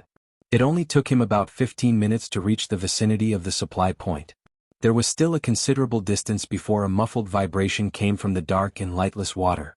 It was intermittent, and in the relatively quiet deep water, it seemed too intense. Of course, there were also mutants in this water area. With such a sound, they had most likely been disturbed. The veteran circled around for a while, but in the end, he gritted his teeth. He held the underwater thruster in one hand and took out the high-pressure gun that was specially used for deep water combat in the other. His speed didn't decrease, but instead increased as he rushed toward the area where the sound was the most intense. By the time he arrived, the situation had already calmed down. The sound coming from this area was muffled, and it was mixed with some fragmented noises. The underwater camera that the veteran was wearing collected weak light, temperature difference, sound waves, and other information in the deep water area. It combined all of these to form a blurry circle of images. This was a concrete building in the old city. It used to be about 7 or 8 stories tall. They could last longer than those steel high-rise buildings. Even after being submerged underwater for 40 years, the external outline still maintained its basic appearance.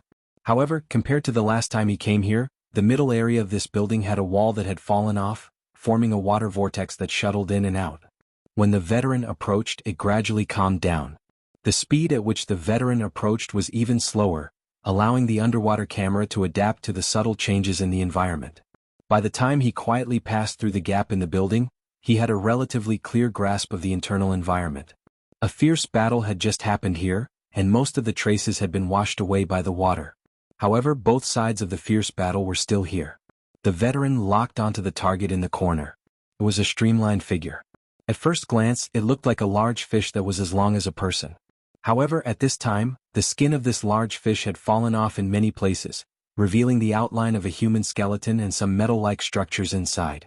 At this time, this half-man, half-fish monster was tightly hugging a giant octopus that was obviously a mutant species. It used both its hands and mouth and fins to tear and gnaw at the octopus continuously. It looked like a beast or a demon. The veteran stared at this scene in a daze, momentarily speechless. When he created the fish skin and placed it in the supply point in the open sea, he had already expected this day to come. Therefore, the instructions were very solemnly written down, the relevant precautions, and indicated the worst consequences. However, he was very clear that when it came to risking his life, these things were nothing. Life, after all, was chosen by oneself. The veteran silently raised the high-pressure gun and aimed it at the figure. If he was already late, the only thing he could do now was to let this person die with some dignity. The other party didn't notice at all, but the veteran hesitated. After all, he still hadn't confirmed the details of the other party's state. Also, although the high-pressure gun was called a gun, its range in deep water was still very limited. He didn't have the confidence to hit it in one shot. After thinking for a moment, he released the underwater thruster and quietly moved forward.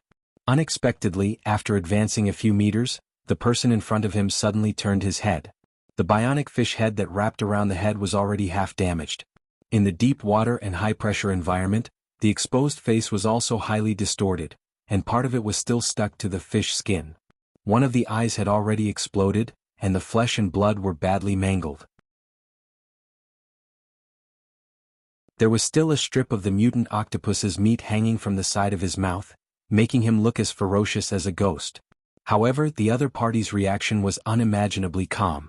He just slowly turned around and stayed in place, not reacting to the muzzle that was pointed at him. A glimmer of hope appeared in the veteran's heart. He also stopped, raised the muzzle and maintained a safe distance. At the same time, he opened his own diving equipment's communication device. He caught the other party's signal and connected. A second later, the communication channel was formed. "Hello, can you hear me? Who are you?" Ha ha ha. What came through the communication channel was only meaningless throaty sounds and panting, and occasionally one or two high-frequency screeches. There was no way to analyze it at all. The veteran's heart sank again. It was very obvious that activating the mutant trait within the fish skin and actively forming a mutant infection in order to obtain short-term power had already wiped out the other party's ability to speak. The veteran tried to send a text message, but there was also no response for a long time. This was normal. The mutant infection had already destroyed the other party's nervous system, and his brain function had already changed. It was already quite amazing that the other party could still maintain a relatively clear mind after such a long time. And perhaps this was all he could do. The veteran wanted to slap himself in the face again. This is the good thing you created. Wait a minute, there's still a way, the kind that is often used in educational activities. The veteran tried his best to calm his breathing, concentrate, and use his pitifully weak soul power to sketch out a certain special structure. According to the church's philosophy, one flower cannot grow into spring, and one tree cannot grow into a forest. Ordinary people without talent could only rely on collective cooperation to survive a great calamity that could come at any time. Only then would they be able to build a shelter for themselves and their fellow believers, huddling together for warmth. The veteran himself did not have the ability to realize telepathic communication. But if the other party was really a member of the church, the water rippled, and the mutant octopus that had already been torn into pieces smashed over. The veteran was startled, and he subconsciously raised the high-pressure gun again. He quickly came to a realization. With the structure of a mollusk, and the fact that he was nearly 200 meters underwater, it was impossible for him to cause any damage. Furthermore, apart from this throw, the person on the other side only twisted his body in place, stirring up the water ripples. There was no follow-up attack. Then, you won't let me use it? Ha ha ha. Is there danger? Other than panting, there was no other sound, so the veteran knew that he had guessed correctly. But with the current situation he could not keep guessing. He could not imagine the specifics of the situation at all. What should I do? At this moment, the hideous body in front of him moved, slowly moving forward. The "heh" sound came from the communicator again. He could tell that the other party was trying to make his voice steady, revealing his desire to communicate. Want to get closer to communicate? The veteran was a little hesitant. That's right, he had joined the Soul Order, but he could not be considered a devout believer. He saw it more as a partner who huddled together for warmth, and this was also in line with the teachings of the church. Now he was asked to risk his life. Bah, a man in the wilderness had all sorts of bad habits except for one, and that was never a coward. The veteran forcibly stabilized his body and watched as the other party approached bit by bit. He also watched as the other party used chaotic and even ridiculous movements to make all sorts of signals. It was very difficult to understand, but the veteran was shrewd and ruthless at this moment. He remembered the experience of learning this sanctuary technique when he first joined the church. Recalling the scene at that time, he freed a hand and stretched it forward. Just like that, he touched the body in front of him that was neither a human nor a fish. The cold and slippery touch was faintly discernible through the diving suit. However, apart from the simple and crude touch, he also felt a little bit of warmth. It did not belong to the cold and gloomy lake water, but to another world of nothingness. It turned into a warm light and slowly traced a trajectory.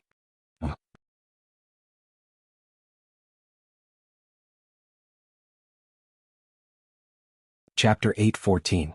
The reason why Veteran was called old was that he had reached the age of 80. In today's era, he could barely mix in the ranks of the middle-aged and old, and not completely fall into the circle of the elderly. But in fact he was still old. Not only did his energy and physical strength decline, but his memory and ability to accept new things had also become worse. It was even more impossible to improve what he wasn't good at before. The mental aspect and soul power had always been his weakness, and it was even more impossible for him to make sudden progress. The warm light from the mental aspect outlined the structure of the trajectory.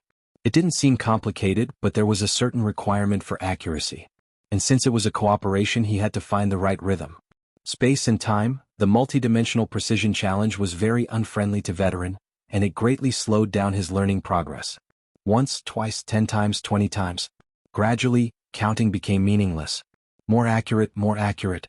Veteran didn't know how long the other person could persist, but when even his own attention began to be exhausted, the other person's state could be imagined. The more it was at this time, the more he couldn't rush. It was such a simple principle, but it was too difficult to do it. Unknowingly, under the diving suit, he was already covered in sweat. Even with the interference of buoyancy and water pressure at the front of his palm, the weight seemed to be increasing. He knew that it was the weight of death. The situation was getting worse. After a series of failures, the light trajectory of the other person's demonstration also had problems. Even a veteran who was a semi-amateur could tell that Meng Chao was right.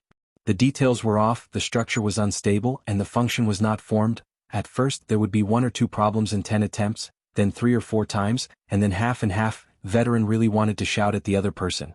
If the F*King shelter can't be built, then it won't work. It's better to find a random god and worship it. Besides, isn't there a design? My ability to read pictures is top-notch. What's the point of doing this mysterious oral teaching?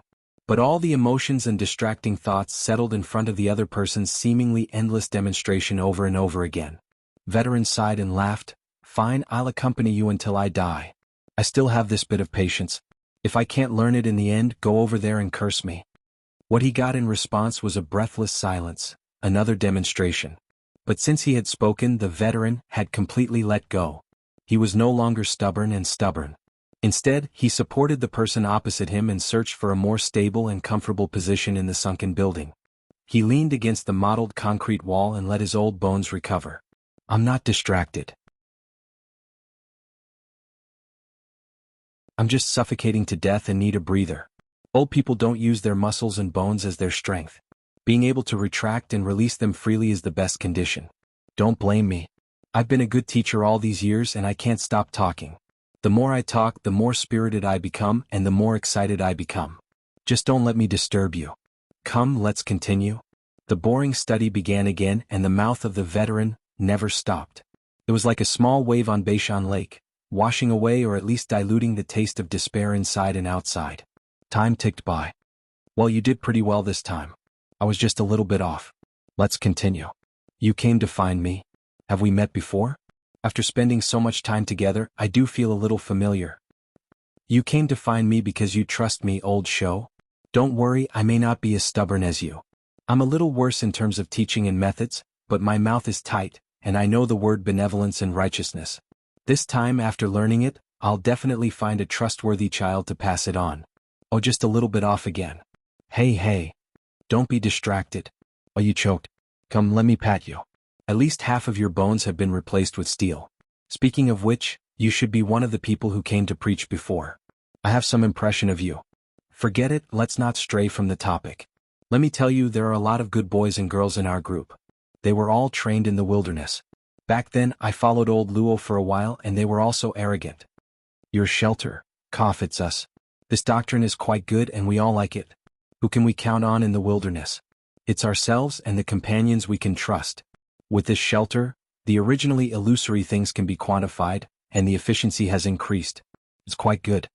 This is quite similar to what Little Boo said back then. She's a good girl, but good people don't live long. We believe you just because you preach. Do you really think you can spout lotus flowers? In the end, I still feel that it's kind and suitable. It's really suitable, you know? I also used the shelter's method to create a purification and tempering method. It's specially used to separate out the mutated characteristics and forge equipment. Here it's the one you're wearing. It's good, right? It's just that the aftereffects are too great. Look at you, I'll have to think about how to improve it later. You can't be a guinea pig for nothing. I don't think I should say that. You must be cursing me in your heart. Scammer. The information traveled through the void and the veteran instantly became speechless.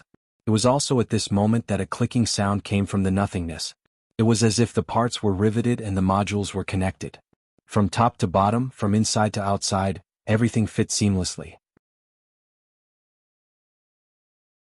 It was as clear and refreshing as before. On the mental plane, a simple and clear structure was erected. It was just a combination of basic parts, but it was surprisingly stable. This still couldn't be called a shelter, but the foundation was already under construction, right?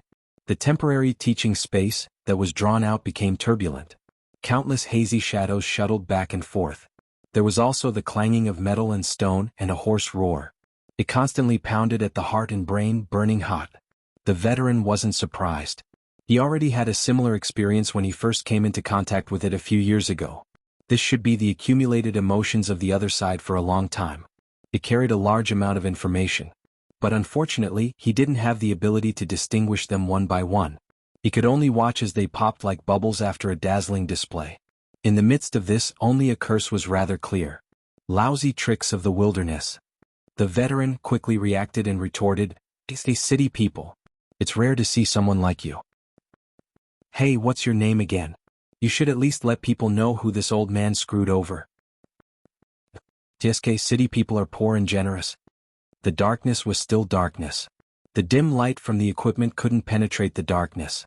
The surrounding material environment didn't change at all, but the veteran could see a weak and stubborn radiance extinguish. Half of the support of the nothingness world disappeared. The foundation that had just been erected collapsed, collapsing without a trace. This old acquaintance who he might have seen before, but he couldn't recognize, had died in the end. The veteran couldn't do anything. He could only be certain that Luonan had already memorized the construction drawings of the new shelter in his mind. There wasn't a single mistake. When the color of the sky brightened, Inla carried a tray of food and quietly arrived outside Luonan's bedroom. Snake Tongue was kneeling there in silence. Her posture was refined and steady. It was as if she could maintain this posture forever. She wouldn't feel any fatigue or slack off. After returning last night, Luonan had forgotten to return the veil of invisibility to her. So today Snake Tongue appeared in front of others with her original appearance. She had an extremely similar silhouette, but with just a few additions and subtractions, there was a gloomy and cold air that was rarely seen in the Northmont snow drawings. It was hidden in the tips of her brows and the corners of her eyes, causing the surrounding air pressure to drop a bit. Only then did Inlu remember that this was a powerful B-rank power known for being sinister and mysterious. Even though she had the Blood Flame Order behind her back and had gained many benefits recently, she still wasn't Snake Tongue's opponent. However, Inla couldn't help but feel a bit of a conquering delight when she saw such a powerful character acting humble and small. She was like this, yet the person in the room was actually able to face her with indifference. She really didn't know what kind of structure his brain had. 100 thoughts spun in her mind, but her face was calm and without a ripple. She spoke in a businesslike manner. "Is Mr. inside? He didn't sleep all night. He's probably still drawing." Inla hesitated for a moment, but she still walked forward. Snake Tongue opened the lattice wooden door at the right time and invited her inside. Luonan was still dressed as Boss Missouri from last night in the bedroom. His belt was still untied, and the effect of the veil of invisibility was still there. He sat upright on the tatame, holding an electronic pen in his hand as he faced the virtual work area in front of him. One could see that his eyes were densely bloodshot, and he looked quite tired. His hands didn't make any substantial movements, but he kept on drawing in a small area. It looked like he was a bit excited. But overall he was just staring blankly. Since she came in, Inla called out softly, "Mister, would you like to have some breakfast? Just put it there." Luonan responded quite quickly. He clearly wasn't focused or daydreaming. Instead, he was in a state of being overrun with distracting thoughts. Inla could only obey. She and Snake Tongue, who had followed her in, laid out the plates. During this time she couldn't help but let her gaze drift towards the work area. All she saw were hazy and chaotic lines and blocks of color. It was like a sea, but it wasn't a sea. The general structure was a bit familiar. Right when she was guessing, she suddenly heard Luonan's command, "Go find out about the matter of technology investment." Inlu was stunned for half a second. Only then did she remember that the so-called technology investment was something that the awkward old man mentioned last night. She didn't think that Luonan would actually take it to heart. Yes. I'll contact AO Pingrong and Rongsan right now. Or I can directly contact that person. Veteran. Ah yes, the old hand. Luonan continued to stare at the work area. He didn't even turn his head. Also, organize a copy of the Soul Order's information and give it to me. Yes. That's right. There's also the Deep Blue World. Earth's current development of the Deep Blue World aside from the research projects of the Deep Blue platform. For example, minerals and the like. Yinlu was a bit stupefied. She knew about the Deep Blue World, but this place was only known to people in recent years when the Deep Blue Walkers entered the military. Whether it was the mortal world or the inner world, they knew very little information about this place. The Blood Flame Order didn't have any relevant reserves. Plus, the span of these three commands was a bit large. She was completely unable to grasp the connection between them.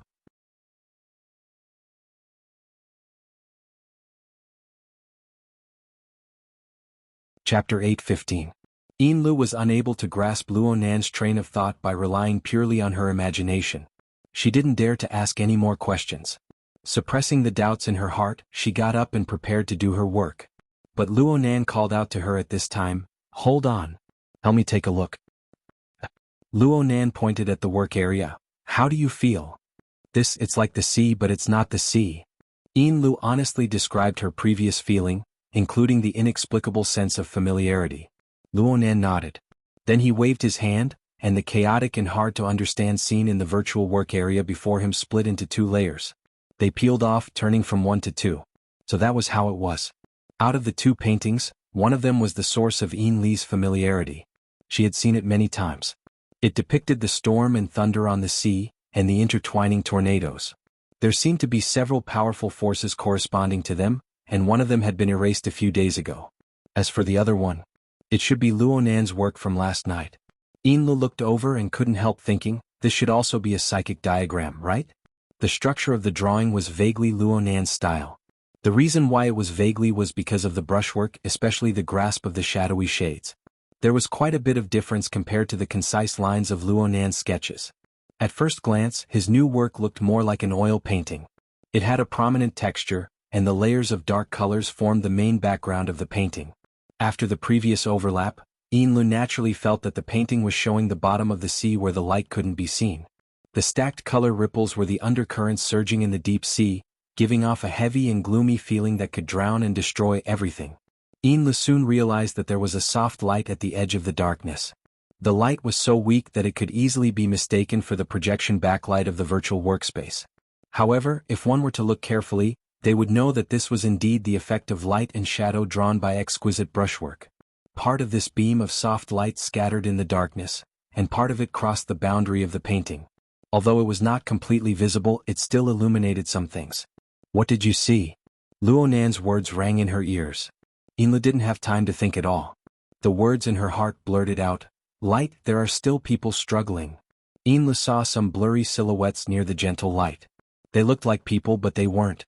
They existed at the boundary between light and shadow, as if they were using light to dispel the darkness, but also as if they were rushing to a brighter world that was not shown in the picture. The exposed limbs and face were distorted in the light, but the first impression that they gave Yinlu wasn't ugly. On the contrary, there was a certain tension, which was why she described them as struggling. Afterwards, he forced himself to speak a few opinions, and Luonan finally gave a slight nod in return. Yinlu naturally assumed that Snake Tongue would also be asked next. She shifted her gaze, but Snake Tongue didn't respond at all. "I asked her last night. What she said was similar to what you said, nothing new." It was a rare negative review, which made Yinlu feel depressed in her heart. And at this time, Luonan brought up a hand-drawn picture. This picture was even more concrete. She could see the back of a woman at the center of the picture. She seemed to be standing on a beach near the sea. Far away was the exposed silhouette of the upper hull of a ship on the curved surface of the sea. Yinlu had just come back from the pier of Ban City the day before yesterday. With a glance, she was able to recognize the scattered architectural lines, especially the silhouette of the wing on the high platform. It was no different from the luxurious private business jet parked on the Jadeite Light. Oh, she seemed to have found another reason why Luonan paid special attention to the jadeite light. She heard Luonan murmur, "I didn't draw it wrong, but there are still links missing in the middle. Too many links are missing. I can't put them together. It's the same even if I add this." Lu immediately imitated snake tongue and lowered her head. This was definitely not a field she should meddle in. Reality proved that in certain fields, the method of gathering the masses for mutual benefit was unworkable. Lu and Snake Tongue withdrew one after the other, leaving Luonan alone. He quietly gazed at the three psychic pictures, watching them come together from time to time, piecing together a few seemingly right, yet actually wrong fragmented illusions. Was he in too much of a hurry? Luonan rubbed the space between his eyebrows, allowing his swollen and aching eyes to ease a bit. Last night, the victim possessed an intense consciousness of a minor. The struggle of the final stages of his life had given Luonan quite a bit of inspiration. Luonan's telepathy followed the minor from beginning to end. At first, it was because the minor had wrapped himself in fish skin and was moving stealthily at the bottom of the lake. He was actually able to hide from Luonan's perception. If the hidden door to the sewage sewer hadn't been damaged and caused a commotion, Luonan would have been completely unaware. Later on, Luonan found it strange that there was such a stubborn and unyielding character in such a notorious and illegal order. Then again, the source of the damage to the hidden door was Luonan. It was caused by the powerful electric field that destroyed the surrounding electronic equipment when he borrowed the help of the biological reactor to repair his cellular tissues. Under the effects of curiosity and guilt, Luonan gave the minor a hand. He helped him break through the checkpoint and enter the old city sewer. Originally, this matter was more or less settled. But Luonan captured the signal waves transmitted by the sensors in the old city sewer. He followed the clues and found the old hand. Things got out of hand from here on. Let's not talk about the emotional level for now. The minor and the old hand exchanged a great deal of information. For example, the shelter. These were things Luonan had never come into contact with before. He had never imagined it. Looking at the shelter from a different angle, what was the difference between it and the Ring of Blood fortress that Luonan had single-handedly constructed? The Soul Order's missionary operation should have already been underway for a period of time. In other words, similar results already existed in this world before Luonan brought out this configuration technology from the virtual brain system. Such high-end technology hadn't even caused a ripple before. It was clearly abnormal. There was also the old hand, an old comrade who had once lived together with his grandfather and the others in the wilderness. This was truly a pleasant surprise. Why did Luonan come to Ban City? Aside from searching for Snake Tongue and designing a trap to deal with Gong Qi, the other reason was to find Wu Jun. He wanted to find and clarify the relationship between her, his grandfather, and his parents. He wanted to confirm relevant information about the wilderness laboratory. He hadn't found Wu Jun yet, but he had encountered a replacement who wasn't inferior in any way. Perhaps this person didn't know the core secrets of the laboratory like Wu Jun did, but listening to the old man talk about a few matters of the past was pretty good, right? If it was possible, Luonan wanted to run over right now, grab the old hand, and chat with him for 3 days and 3 nights. In the end, he didn't make the trip. Aside from the current delicate and dangerous situation in Ban City, there was another reason. Luonan had gained something from the miner's lesson to the old hand. When the foundation of the new version of the shelter was constructed, there was a brief opportunity for a mental exchange.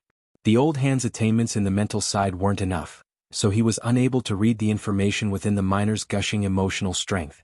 But Luonan was different. Perhaps he could be considered the world's most powerful bystander. It wasn't just in that instant. During the final 2 hours of the miner's life, the miner's hazy yet rich emotional thoughts were reflected in Luonan's mind. The destructive mutation infection was an incurable disease that Luonan had no way of treating. The only thing Luonan could do was to let this tough guy, who hadn't even been able to leave his name, leave a few more traces in the world, even if it was in the memories of others. Right now there was still the psychic diagram. Luonan's gaze stopped on the newest scene of the deep sea. Actually, whether it was Lu or the earlier Snake Tongue, they were only talking about the part that could be seen. The soft light at the edge of the scene seemed to be a place of light in contrast to the darkness. But in the miner's memories, it was also a place where powerful radiation wreaked havoc. It was a deep-sea furnace that was doomsday-like. It was a place where countless souls struggled and screamed, even though there was indeed the existence of hope within. But what was the more realistic situation? Luonan only had the miner's fragmented memories. They were scattered and shapeless. Therefore, he needed the support of other information. Therefore, he wanted to use the psychic diagram to forcefully surmount the barrier of knowledge and extract the most core answers. Reality proved that he was far too greedy. There were far too many missing links in the middle, so much so that the psychic diagram itself was showing a tendency to be edge-shaped. Mr. Bai had once told him that he couldn't force this type of psychic result. Otherwise, his consciousness might fall into nothingness. No matter how hard he tried, he wouldn't be able to fill in that vacuum. Actually, he could fill in a bit more. Luonan always felt that there were still some things inside. They already existed, but they were hidden too deeply. Or perhaps the fragments were too severe. The order was completely disrupted. If he could capture a clue to order within the chaos. Luonan subconsciously put pen to paper on the virtual work area. He suddenly came back to his senses a few seconds later and looked at the work area. There wasn't any clue on top of the work area. Instead, it was the outline of some world's periphery. Luonan's pen technique had probably improved again. A few strokes were already enough to form the appearance of an abyss. It was to the extent that the light in the work area was clearly warped, flickering indefinitely. So, it's best if I don't court death right now. Luonan broke out in a cold sweat from shock. He felt weak for a time, so he simply fell back and gasped for air on the tatami. The angle of the light that came through the porthole was leaning to the west. He had unwittingly stayed on the yacht for nearly a day. Things were clearly progressing, but what was with this feeling of not making any progress?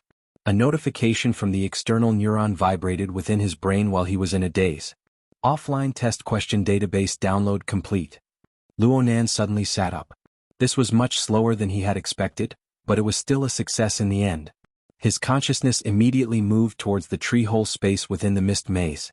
He was probably affected by the unforeseen event just now, but he was actually a bit nervous when he cut in.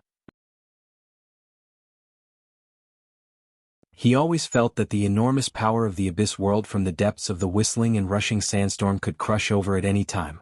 In the past, he felt that it was too far, too chaotic, too ethereal. But now he began to worry about the problem of gravity.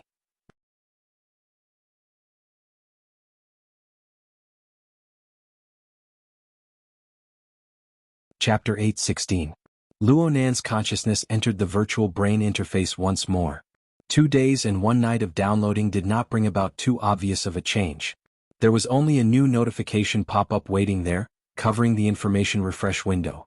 The notification said, "Offline test question database download complete." It seriously lacked a sense of ceremony. Luonan was affected by this and was worried about the gravitational problem of the abyss world. He didn't have any special feelings. He directly chose to confirm. The notification pop-up disappeared and the information refresh window behind it appeared. New but familiar characters appeared, initiating verification procedure. Confirming activation of offline test procedure. Owner's genetic data has not been entered into the database. Results are being entered. Overall results fail. If he knew that he had to re-enter the questions, he would have taken advantage of these 2 days to do a few more sets of questions and increase his basic points. Luonan chuckled in his mind. Then he saw the follow-up information continue to roll. Additional question database data pulled out. Determining additional question difficulty as space-time configuration heaven stairway level 2. Selecting questions. Without any buffer, a clear change appeared in the virtual brain interface. The background of the deep starry sky began to expand. The central virtual brain galaxy seemed to come head-on. Millions and millions of stars shuttled and flowed, then scattered in all directions. It represented a process of drawing closer, enlarging, and focusing. The stars became sparse and felt even more distant. A deep void filled most of his field of vision. But soon, the surface was smeared with a relatively rich color. The main source was a large blazing fireball in the distance. Because the light emitted was too intense, it passed through the diffraction and refraction of certain interstellar matter, forming an enormous warped dynamic facula of light. It blurred the proper spherical shape. A portion of its elongated extension was like a spewing light whip and tongue of flame. It cut across a small portion of his field of vision. And so Luonan knew that he should have entered the range of a certain planetary system. He was able to observe the star's sun from a close distance. While he was still analyzing, his field of vision was completely out of his control.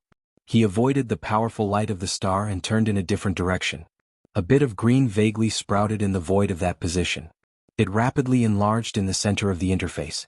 It had a relatively distinct curved boundary. It was clearly a rapidly expanding planet in his field of vision, and it was brimming with the aura of life. It's like playing a game or watching a movie. Luonan couldn't find the feeling of being tested for a time, but it was a bit lacking to say that he was immersed in the scene. The immersive effect was not as good as virtual reality, and his sensory perception lacked real feedback. He knew very well that he was still on the yacht, transmitting information through space and waiting for the test question to appear. While he was pondering and studying, a series of data quickly popped up at the edge of the interface between the habitable planet and the void. The entire field of vision instantly turned into an information window similar to the cockpit. Visualized dynamic information was distributed in the field of vision in a complex and logically connected graphic pattern. From surface data to in-depth analysis indicators, everything was available. At least in Luonan's eyes this was the case. A lot of the information was filled with symbols and units that he could not understand. They were profound and highly professional, beyond the scope of an intuitive translator like him. If it was a game, the newbie guide was really terrible, but this was a test, the kind that did not bode well. Luonan's scalp was a bit swollen. He was afraid that he would miss out on some important information. He opened his eyes wide and read the decipherable information of the memory information interface in one gulp. And during this process, his field of vision plunged into the atmosphere of the green planet in front of him. The feeling of a game or a movie came again. The image of the planet rotated at an unrealistic high speed, forming a fast-forward effect. At the same time, even more complex information, data, and corresponding analysis diagrams were flung out to the edge of his field of vision. Luonan couldn't keep watching. Luonan waited for the planet's rotation speed to return to normal with great difficulty. Just as he was about to catch his breath and reorganize the structure of information, his passive field of vision was instantly filled with a dynamic image of an explosion. It really was an explosion. What Luonan saw right now was a desperate battlefield. Successive explosions of intense light and raging flames tore apart the primordial greenery and burned half the sky red. Flying targets were shot down every second, and buildings on the ground were destroyed at the same time. Fatal flashes of light and impact crisscrossed between the sky and the ground. Though there was no sound input and it was like a pantomime, this was a war. And at this time, a mission window popped up in an eye-catching position on the cockpit management interface. Compared to the specialized interface that caused people to shrink back, the mission description was quite clear. A high-resolution satellite image locked onto the core region where the flames of war swirled. There was a large base called XX Relay Station. According to the introduction, the complex of buildings on the ground was only a small portion of the base. More facilities were still underground, and the core area was hidden in a special space-time structure that was similar to a demi-plane or a space fault. Luonan was able to understand this even though he guessed it. There were many introductions inside that touched upon more specialized domains. Luonan didn't understand half of it. The majority of the information he didn't understand was skipped. All in all, this base was extremely important. It possessed extremely high strategic value. Whether it was a movie, a game, or a test, all of this was necessary. It didn't hinder the understanding of the questions. Luonan carefully studied the key descriptions. The general meaning of the mission panel was, this was an important base sandwiched between 3 layers. The outermost layer was equipped with a XX defensive space-time barrier. It served as a bunker against external enemies. Could be understood as some sort of enchantment. But right now, the enchantment was on the verge of collapse under the high intensity of the enemy's attacks. Luonan's test question was to take a step further in upgrading the defensive power of the relay station based on the situation of the battlefield and the enemy's strength. He didn't destroy the base's sandwiched 3-layer layout and retain the existing enchantment. The idea of the test was very clear. It was a test of Luonan's space-time configuration design ability. This was a very appropriate test if the questions were examined correctly. Clearly, the Heaven Stairway level of questions were on a completely different level from general knowledge application questions. The practical requirements were extremely high. It was already very close to actual combat. Luonan also discovered during the examination of the questions. Other than the intuitive interface of the cockpit management interface, he could also pull up various design blueprints of the base if he needed them. Geological structure diagrams, construction diagrams, and even the core planar configuration design were all there. Luonan skimmed a few glances. There were also all sorts of changes to the infrastructure and the dynamic losses of war. Everything was there. It was simply excessive. It formed a complete historical chain from the beginning of the base's construction all the way until now. Wasn't this test question designed according to actual combat examples? Perhaps there really did exist such a large-scale base at a certain time in the universe. There was such a war. There was such a node that required the contributions of a certain configuration designer. A sense of history assaulted his senses. Compared to this, the lack of authenticity in the senses was secondary. It was reasonable to say that any examinee would have nothing to say when the background information was given to this degree. All they needed to do was bury their heads in research. But Luonan, who had examined the questions twice, looked at the various data and charts that continuously refreshed on the cockpit management interface. He wanted to close his eyes and let out a long sigh. Perhaps the gentleman or lady who designed the test question had thought of everything. The only thing they hadn't considered was that the examinee participating in the test simply didn't possess the corresponding professional knowledge or even cultural background. Even if they did, they would probably only be able to hang around in the general knowledge circle. It was impossible for them to touch upon the heaven stairway level of tests. Luonan was an exception. Once again, it was too professional. It was fine to just look at the basic layout and configuration design of the relay station. After all, Luonan had come into contact with a bit of a similar standard composition method in the virtual brain system. Combined with his solid foundational skills, he was able to delve into it with a vague understanding. He felt that he should know how to do it. It was just that he was unable to find a precise place to start in a short amount of time. But the problem was that the test question clearly stated that this test had to be viewed in conjunction with both sides of the offensive and defensive battle. Luonan was on the defensive side, and the external enemy occupied the offensive side. In other words, the enemy he needed to defend against. What the hell was that? There was a mist fortress that was as enormous as a mountain in the air. It was also an unfathomable mist fortress. Lightning interweaved within it as it expanded and contracted. Every time it flashed violently, it would spit out a swarm of bee-like monsters. Among them were air raiders that were similar to prehistoric pterosaurs. They spat exploding acid balls from their mouths. There were enormous rock monsters that were comparable to heavy cannons. They bombarded with death rays from dozens of kilometers away. There were beetle-like assault swarms that could burn parts of their bodies to forcefully break through boundaries and engage in close combat. And there was also the thing that extended out from the mist fortress. It was like a special tentacle. It was indistinct. It pierced through the ground and into the clouds. It could seize the base's facilities and energy at any time. Could even suck combat personnel dry. What was it? Actually, the test system had a label. Every time Luonan's attention was focused on an individual target, the cockpit interface would mark the target's basic information in the form of AR. However, Luonan was unable to understand the concise expression that was composed of professional symbols and measurement units. He looked over and over a few times, but he was only certain that these monsters seemed to be vassals of some fantasy breed. Could it be that it was all an illusion? Luonan understood. Luonan understood. In the eyes of the designer of the test question, the personnel participating in this test certainly possessed the basic knowledge to recognize this type of information. They could obtain comprehensive information from the interface as a reference. The more detailed information was certainly hidden behind professional words and symbols. Perhaps the difficulty of the test question would be completely controllable after integrating and analyzing all the information. But the reality was that Luonan didn't possess this kind of cultural background. The translation function of the secret text of the word, me, was limited. The information was all intermittent. Plus, the lack of the reality of the scene caused Luonan to only be able to use his sight to distinguish. His most proficient mental senses were completely useless. How was he supposed to take the test?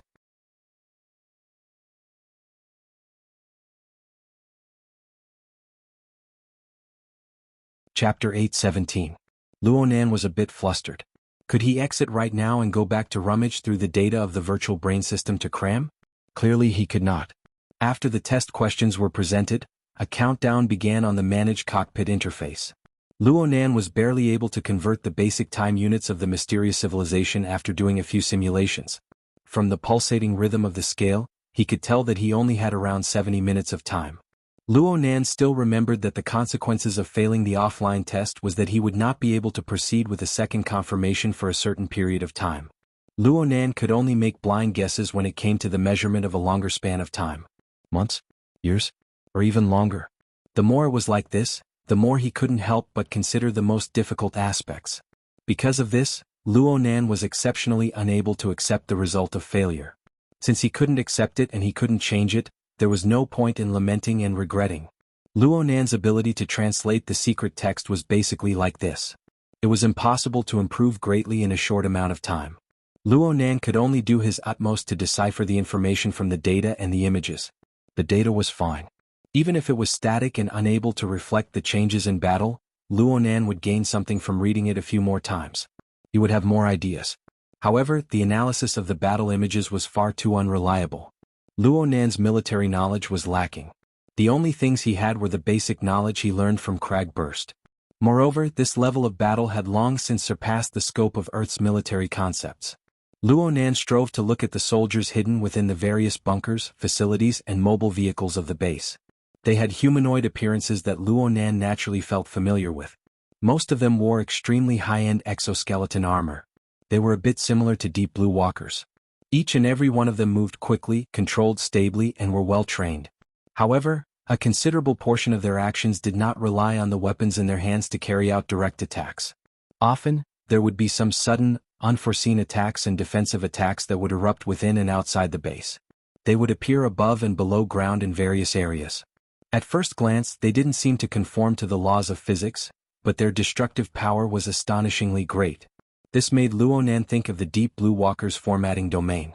He thought of the Blood Intent Ring fortress that he had built with his own hands. He also thought of the Soul Order's so-called sanctuary. That's right. There was bound to be a clash and a gamble on the mental plane in this battle. If Luonan were to extrapolate from the current development direction of the Earth, then there would certainly be one or more collectivized, systemized, and solidified configurations on the mental plane that Luonan was unable to perceive. Of course, this was just a guess. No matter how powerful Luonan's soul strength was, no matter how high his mental senses were, it was hard for him to create something from nothing. He could probe the existence of the Sea of Consciousness and even the polar domain of the Abyss region from a simulated scene. He could only flip through the information. Now, not only did he have to look through the blueprints of buildings and wards, he also had to find blueprints of the soldiers' mental solidification. Unfortunately, there is none. It was still the same problem. The person who came up with the question would not consider things that had already become common knowledge. For an army that had already been established, its solidified configuration should have long since become common knowledge. There was no need to reflect it. However, this was already the only entry point that Luonan could exert his strength. Otherwise, what else could he do? The so-called fantasy breed vassal army that blotted out the sky and covered the earth outside of the base. These monsters hid their attacks on the invisible mental plane. There were truly no connections to follow. They became a natural moat that Luonan simply could not cross. Time passed minute by minute, second by second. Luonan bit his lips as he flipped through all the information he could understand. He did enormous and despairing calculations. Algorithms had never been Luonan's forte. When Luonan was forced to this step, it meant that he was truly at his wit's end. Dog's hit. It's all dog's hit. Luonan took nearly an hour to produce the embryonic form of 2 plans. However, they were pieced together results that made him feel nauseous.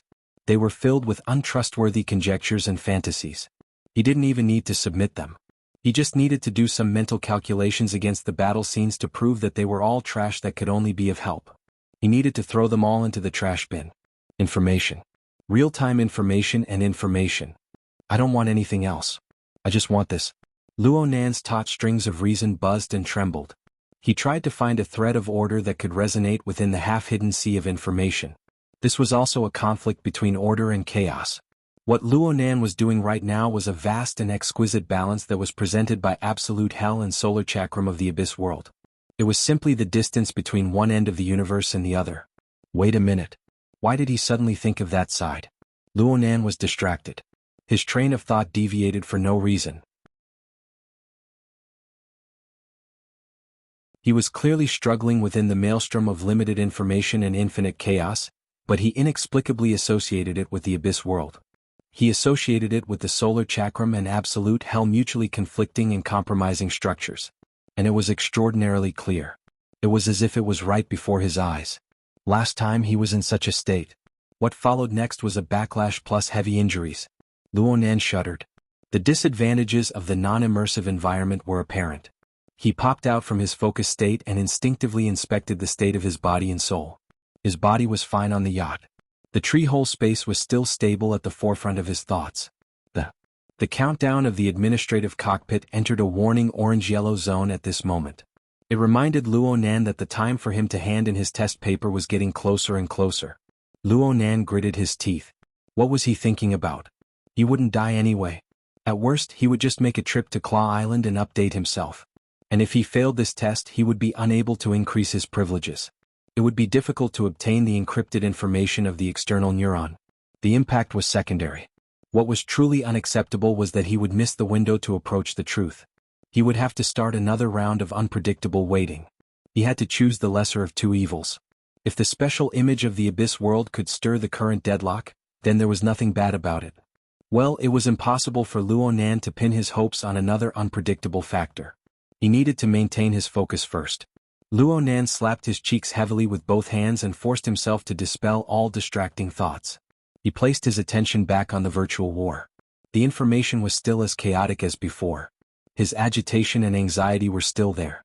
But before he knew it, the heat, in his emotions and the coldness, in his will gradually formed a subtle state of conflict and compromise, just like the conflict between Sunwheel and Hell, and the conflict between the images of high temperature and chains. Between rules and chaos, between reason and emotion, a noose of chains was erected. It endlessly churned and cleansed, maintaining a dangerous yet marvelous dynamic balance. His mind moved and didn't move. It was sharp and clear. The information moved and didn't move. There was order in the chaos. The most important thing was that Luonan suddenly discovered a marvelous phenomenon of mapping from the non-immersive test scene. What he saw in his eyes was still the half-cut information that made him restless. There was no sign of things turning for the better even now. It was impossible for the offline test system to provide deeper information. But there was an inexplicable sense of déjà vu. There were some impressions buried deep within his memories that were stimulated by this chaotic information, slowly emerging. Of course, this was an illusion. The true reason was that there was an even deeper and grander system right next to him in a position that was infinitely close. It was in a completely different state from its previous unfathomable and uncontrollable state. It established a connection with the offline test system and began the orderly output of information and data. The Abyss world. To be more precise, it was the sediment that Luonan was unable to absorb and digest when he suffered the backlash of the Abyss world. It accumulated within the altar's spiderweb. In a certain sense, this sediment was equivalent to Luonan's own memories. It was just that it was hidden deep within an external storage system that was more complex than the brain. It was simply impossible to dig it out in the past. But now it was activated. The management cockpit continued to pop out analytic graphics without end. Luonan continued to not understand the characters he should not understand. But Luonan was no longer looking at these scribbles. His gaze fell directly on the panoramic battlefield. It fell on the buildings, the soldiers, and the vassal groups or individuals of the fantasy breed. An even more intense feeling of familiarity burst forth. The old-style defensive array. What was it called? I don't remember, but as a solidified configuration, it should look like this. Magnetite mica. This sort of thing is a large-scale soul magnetization storm of soldiers. Pure defense is definitely not enough. I have to take the initiative to interfere. The design of the enchantment. Crap. I don't have enough time. The timer on the management cockpit entered the red zone.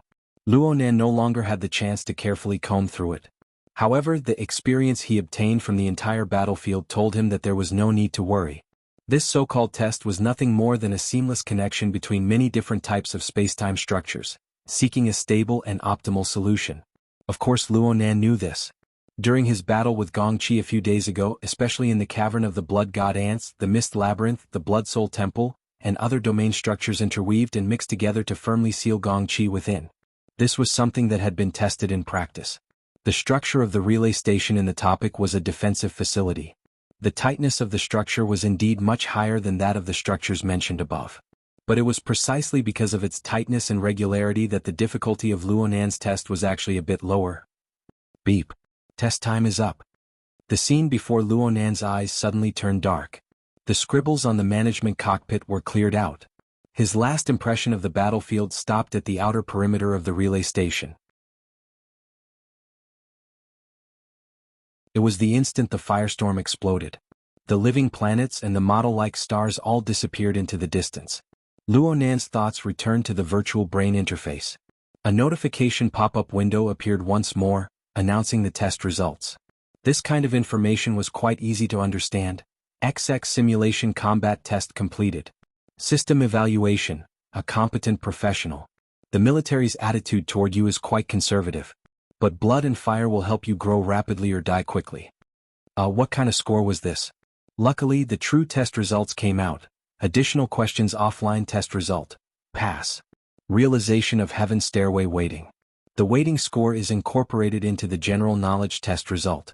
Applicable to the 100-year sequence special talent clause. Knowledge access level increased.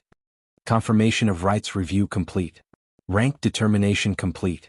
Holders current privileges, ownership, temporary. Knowledge access, heaven stairway level 4, tested. Resource access, sergeant rank, tested. Heaven abyss network, none, not connected. Opening corresponding privileges to the database.